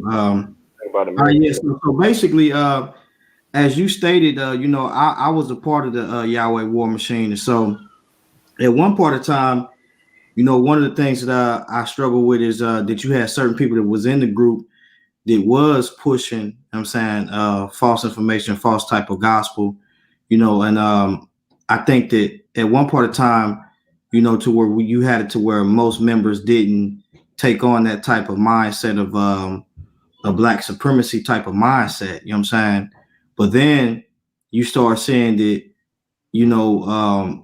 maybe the hate that was being pushed over there in a certain place was pushed off on them because now we're experiencing and we're kind of seeing it now. Like I can name a couple of the Yahweh War Machine, who always been pushing a black supremacy agenda, So or some type of superiority already from the get-go that have actually made claims on Facebook as well as on platforms. And so, now, when you look at the Yarah, it's like he been carried away with the same thing because we can see what took place the other day, with them over there, really upset about the situation and really not stopping a known black supremacist that we know to stop him and say, well, we don't deal with that. So I'm not gonna, really deal with none of that, what you're saying, because we're of something different or a different body. And so I would definitely say that what's being taught here, I think it's a misunderstanding, as we can see that even with certain things about vocab, with the words that we say, like when you ask them, well, what do you have that this man is a racist? And they're going to come with one video that's already been debunked about the parody. There was something that was brought out. We brought the video out about that. And then also, with the skit that he did. But if you look at the skit, it has nothing to really do with this man's color or nothing like that. Just go look at the skit. And so it's what happens is that they want him to have a racist agenda because, as Lex Vortex said and other people said, he's been, dealing with a lot of their information. So they say, well, why is she in the black communities doing these things or whatever the case may be? Well, the Bible says that for he deals with he's an apologist, and so his defense is teaching people ways on how to defend themselves against these type of teachings that we see, whether if you black, white, or whatever. And he already stated that. And so that's my agenda just as well too. And so when God calls somebody to a certain area, because they think that because they're they may say, well, we're Israel. You know what I'm saying? You can't tell us nothing. You know what I'm saying? We're Abraham's seed, but they teaching doctrines of devils. You know what I'm saying? And misteaching and contradicting when you go back and you listen to him, and hatred. You know, now he wouldn't say these words as far as a hate group, because he even gets on me about a lot of stuff on stuff that I say, but that's just me. You know, I'm gonna say whatever I'm gonna say, so don't take that and hold that on the Christian apologists. You know what I'm saying? you know, that's them. They're more polite than me. You know what I'm saying? I'm just gonna come out and say it. You got a hate agenda and you hate truth. And when you hate truth, you want it to come from a black person, but it can't come from a white person. And it was actually stated last night, you know, on one of the brothers' panel, who has a black supremacist agenda, who cares nothing for truth. And so it's like, I feel like that they want Barabbas to be released rather than Jesus to come forth and be their king. And so that's my problem I have with a lot of these guys. And so the moderate, you just equate this dude to Jesus? Now, are you serious? Right. And see, like if you notice something, man, just like nah. When I said, see, and that's the problem. If you notice something, he came and he jumped in and he insinuates something because he doesn't listen well. What I equated with is that you hate truth. Christ came and said, I am the truth. He said, grace and truth, the fullness of what grace and truth has came by me. And you said we're not accepting vocab because he's a white boy breaking the truth. You just equated him to Jesus Christ. Hey, listen. Hold on, Yarah. Let G-KON finish his bill right quick, and then we'll bring it on in. So in reference to truth, that's what I'm talking about. See, that's what I'm saying. When you look at truth, if you notice, I stated before, I said they hate truth. So they want a lie, a cheater, a theft, a stealer to be released unto them basically than the truth. I never said I equated this brother to Jesus, because he's nothing like that. I'm nothing like that. You know what I'm saying? In the sense of Christ was without sin. So then he jumps up and he say this stuff right here. Then they'll take this and they'll sound bite this and just get all out of pocket. You know what I'm saying? Because they don't comprehend well and they're slow to hear. Their ears is dull of hearing. You know what I'm saying? And so the reason why I do what I do is because these brothers put color over truth. I don't do that. If you a liar, whether you black, white, Asian, whatever color you want to be, green, brown, whatever, yellow, you's a liar. And guess what? You will lie to get to your own color just to get forth. And so I thought that these brothers was of the same persuasion or mindset, but clearly they have linked themselves and immersed themselves to black supremacists, and the majority of black Hebrew Israelites are black supremacists. That's just bottom line. Yeah, that's right. Bring it up. Okay, so now that we got you on the panel and that you can speak for yourself, in a clip I played earlier, you were talking about the concept of moderate Israelites being worse than the One West Black Hebrew Israelites or whatnot. So a lot of people were trying to understand what you meant by moderate and what you meant by being worse. So would you care to break that down for the people? All right, cool. So in other words, a friend that is close to me, but is slick and sneaky, is more detrimental to me than a person that is, I know that just blatantly don't like me. And so that's what I feel what a moderate is. A moderate is someone who really has an agenda and is pushing certain things, but they don't want to let you really see their agenda. But it's almost like what Peter did. When Peter got around certain of the Israelites, he ate with them, he chilled with them, and also, but then when the Jews, I mean, I'm sorry, let me put it this way. I'm sorry. When Peter was around, when some of the Israelites came around Peter would get away from the Gentiles and wouldn't eat with them. He would play the games. But when you look at it, when the elders came around, or when Paul came around, Paul addressed them for that, saying, well, how is you doing this and that when you was the one who brought the message to them? So what I'm saying is these guys, they do these things, these moderates, they do these things amongst us, but as soon as they get to themselves, they got these different agendas. And it's really ridiculous, or they feel like they can't do this or they can't do that. They feel that, and so that's what I'm saying. I'm big Hamite. If I see you going down the street and you yelling, talking recklessly, talking crazy, most of the Israelites that we see is one West. That is the face of what we see of Black Hebrew Israelites. Something really insane back in the day. You say what?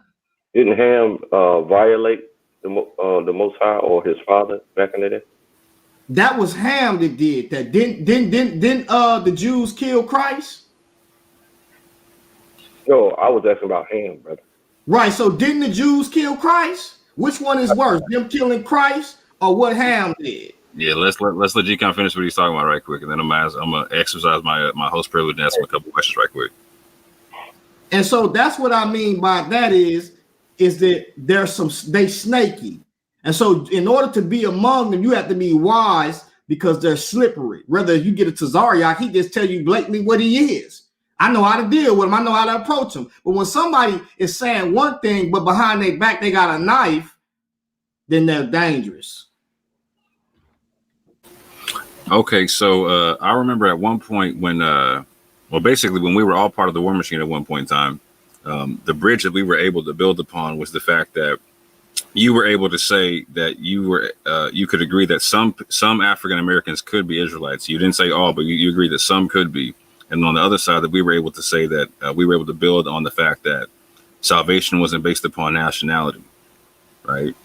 And so, is that something that you still agree on, or is that have you changed your beliefs in the fact that African Americans could potentially be Israelites? There are some African Americans that could be potentially Israelites based upon genetics and certain things that we see. I have no problem with that. But that's what I always tell people. When you study genetics and you study autosomal DNA, what I mean by this is it's not that I'm saying that they're Israelites, but they share some genes or some traits closely related with them and markers that come out of those areas geographically.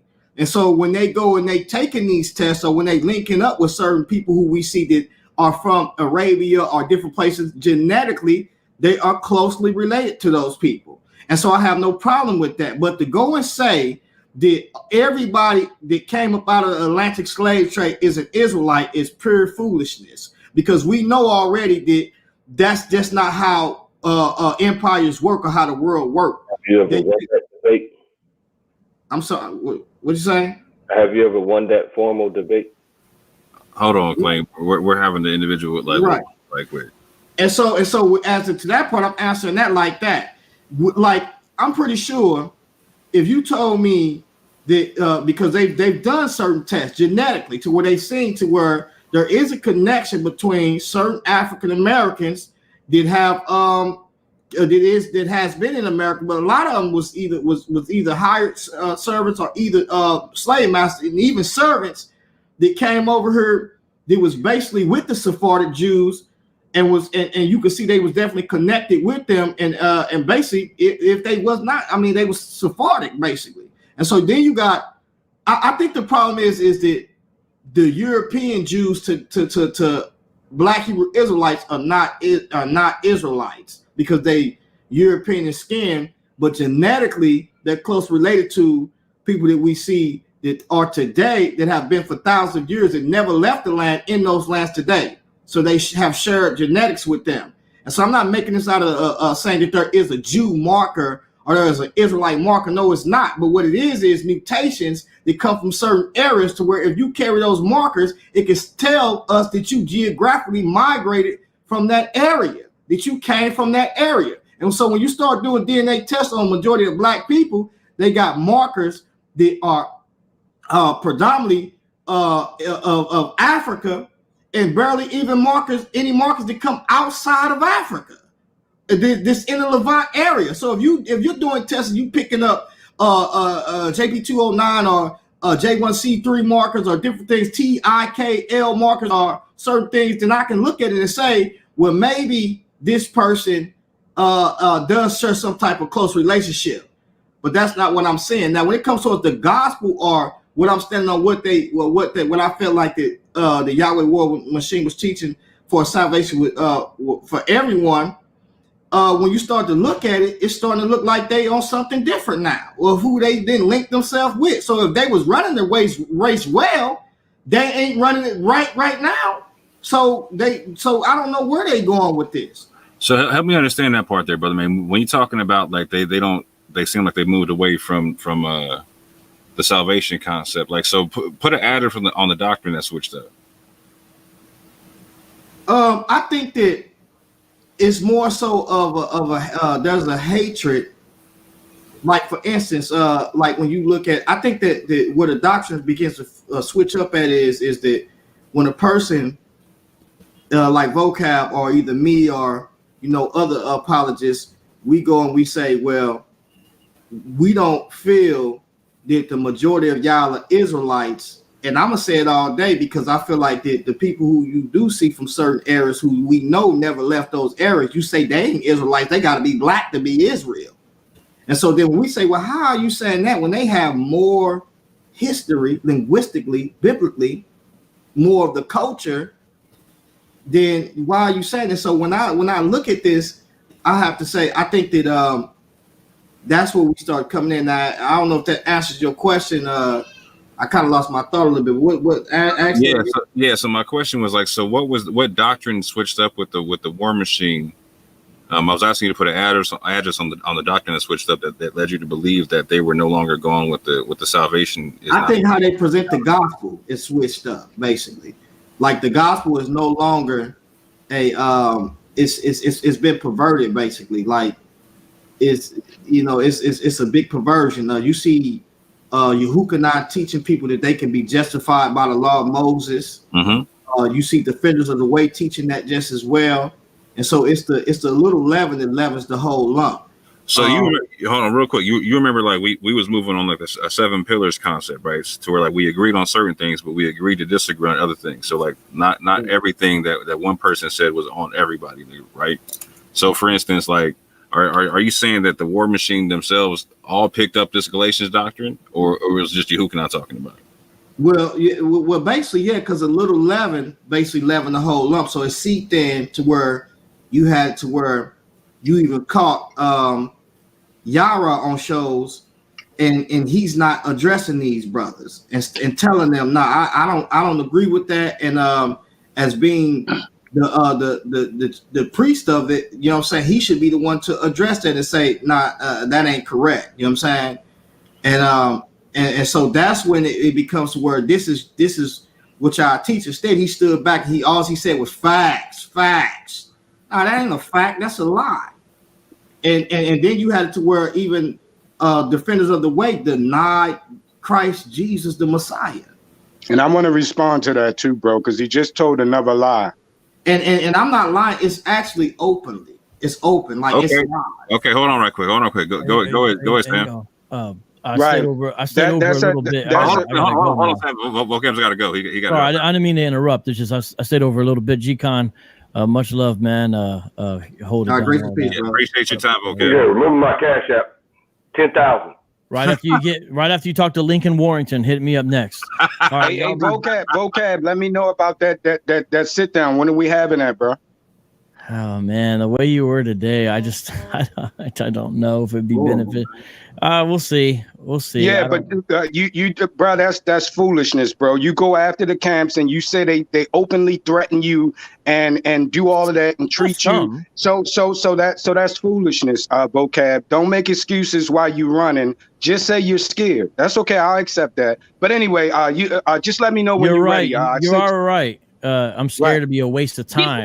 Before you leave, vocab, the prophet said that there were Jews on the west coast of Africa before the transatlantic slave trade. Can you please prepare yourself for something against that, because it's documented and it's true. So I'm sorry, Sheek Atiba, I can't talk to you. I have a boycott. I have a boycott against you. I'm not allowed to talk to you. I'm sorry. Right. Oh, okay. Well, when you think of an excuse, let me know. Yeah, Let me know. Right. All right. So now, since we did that so we can get 2 or back. 3 years ago. WTF?